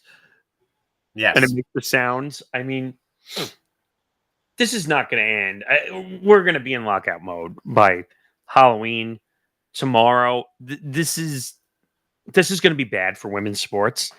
Agreed. And if the fact that the public lawsuit, Nick, filed by the U.S. Women's National Soccer Team is any indication, Nick, you hope it doesn't take years. But, man, it could take months, and it could wipe out a full season coming up next summer. Yeah, I just... How much... I don't know what the revenue turnaround would have to be, but it's going to have to be close to split. Like, if they want any chance of this... Like, some people were throwing out numbers that possibly 30% of revenue would change. Going from 9 to 30 is significant. But why they're not getting an even split, I just don't understand. And... Heads are going to roll, though, man, in a few hours is all I know tomorrow night. Yeah, I mean, I feel like we're going to get so many... I mean, if you could find people that are interested in joining the show and... We'll see. From an WNBA perspective, I mean, that would be something. I mean, there was also news out of Unrivaled. Did you see there was an injury? That, and I also saw that they left Sabrina and Reese, I think, off rosters, I want to say. Or something along those lines. I might be wrong, though. Angel Reese? Sabrina was left off a roster, I think. I don't know who else was, though, but I only caught the story in passing. I'm looking quickly now. Angel Reese is not playing in the second season of Unrivaled, confirmed by the league in late October 2025. While her absence was initially speculated, it was officially confirmed when the league announced its final roster spots, and Reese was not included. Reports suggest the league decided to move forward with a new tone that emphasizes professionalism and consistent commitment over drama that had been associated with Angel Reese. Interesting. Hey, somebody got it right. Finally. And Nick Morganson looks like $1 million right now. Yes. I needed to finish on that now. But before we go, as it's about the one useless minute left, like on the beginning of this show, Make sure you join us on Halloween. Yes, spooky. Oh God. Even the music restarts when I don't tell it to. Yes, sometime around midnight Eastern or 1 a.m. Eastern, somewhere Yes. in there. But make sure you follow us on social media across the network at ETB Network, Twitter, Instagram, TikTok at ETB Network, playback.tv/ETB Network. Join our community. Simulcast it to YouTube as well. Check it out so we can grow our watch hours. Thanks to Novig as well, our sports prediction market partner, with our press row parlay for Thursday Night Football. We'll post that somewhere. And also, thanks to our new expanded simulcast as well. So thanks to Twitch and to Kick for now being involved in our action. We are going to work hard to kind of get people more interactive into those two platforms so we can grow some communities there. Actually, check out our Discord as well. I'm learning all these platforms, which I didn't know. We both are on the fly. I mean, we're not social media illiterate. We know social media. Those are a little tough. But yes, Kick and Twitch, we are officially on there. So check us out on those platforms because we now are going to be simulcasting all shows and streams. So our NBA streams, our World Series streams, and some other stuff coming up as well. So make sure you catch us on those simulcasted platforms as well as YouTube. It would be nice if they got Instagram or TikTok. Anyway. One day. One day. But yes, check us out on all those platforms. Coming up in about 30 minutes from now, 30 minutes. MMA Outsiders with Zambando, my co-host for ETV Sports, and Tom Albano filling in for Jack Gold today. It's a reunion on the MMA Outsiders today. So 5:30 p.m. Eastern, 2:30 p.m. Pacific. Don't miss it. Like I said, everything now is on Twitch and on Kick. So if you're not near YouTube or near Playback, go follow our platforms on there. And then just quickly, what's our next game we're looking at? Monday? Yes, I think. Oh, Monday got to work. Shoot. Probably Tuesday. Okay. Probably Tuesday. And then I was talking to some others. We might try to do the World Series Game 6 after forecast. All right. So you'll get something. Don't you worry. This platform is going to be way more active now with all the simulcast platforms attached. So we got to do some more content on here to grow those platforms. But I'm going to stop babbling. This is the end of episode 22 of Press Row. Holy crap. Wow.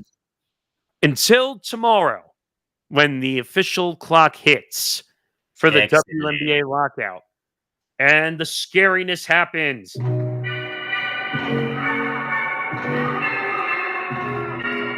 And with the music, he's Callan McClure. I'm Nick Morgeson. Boo bye.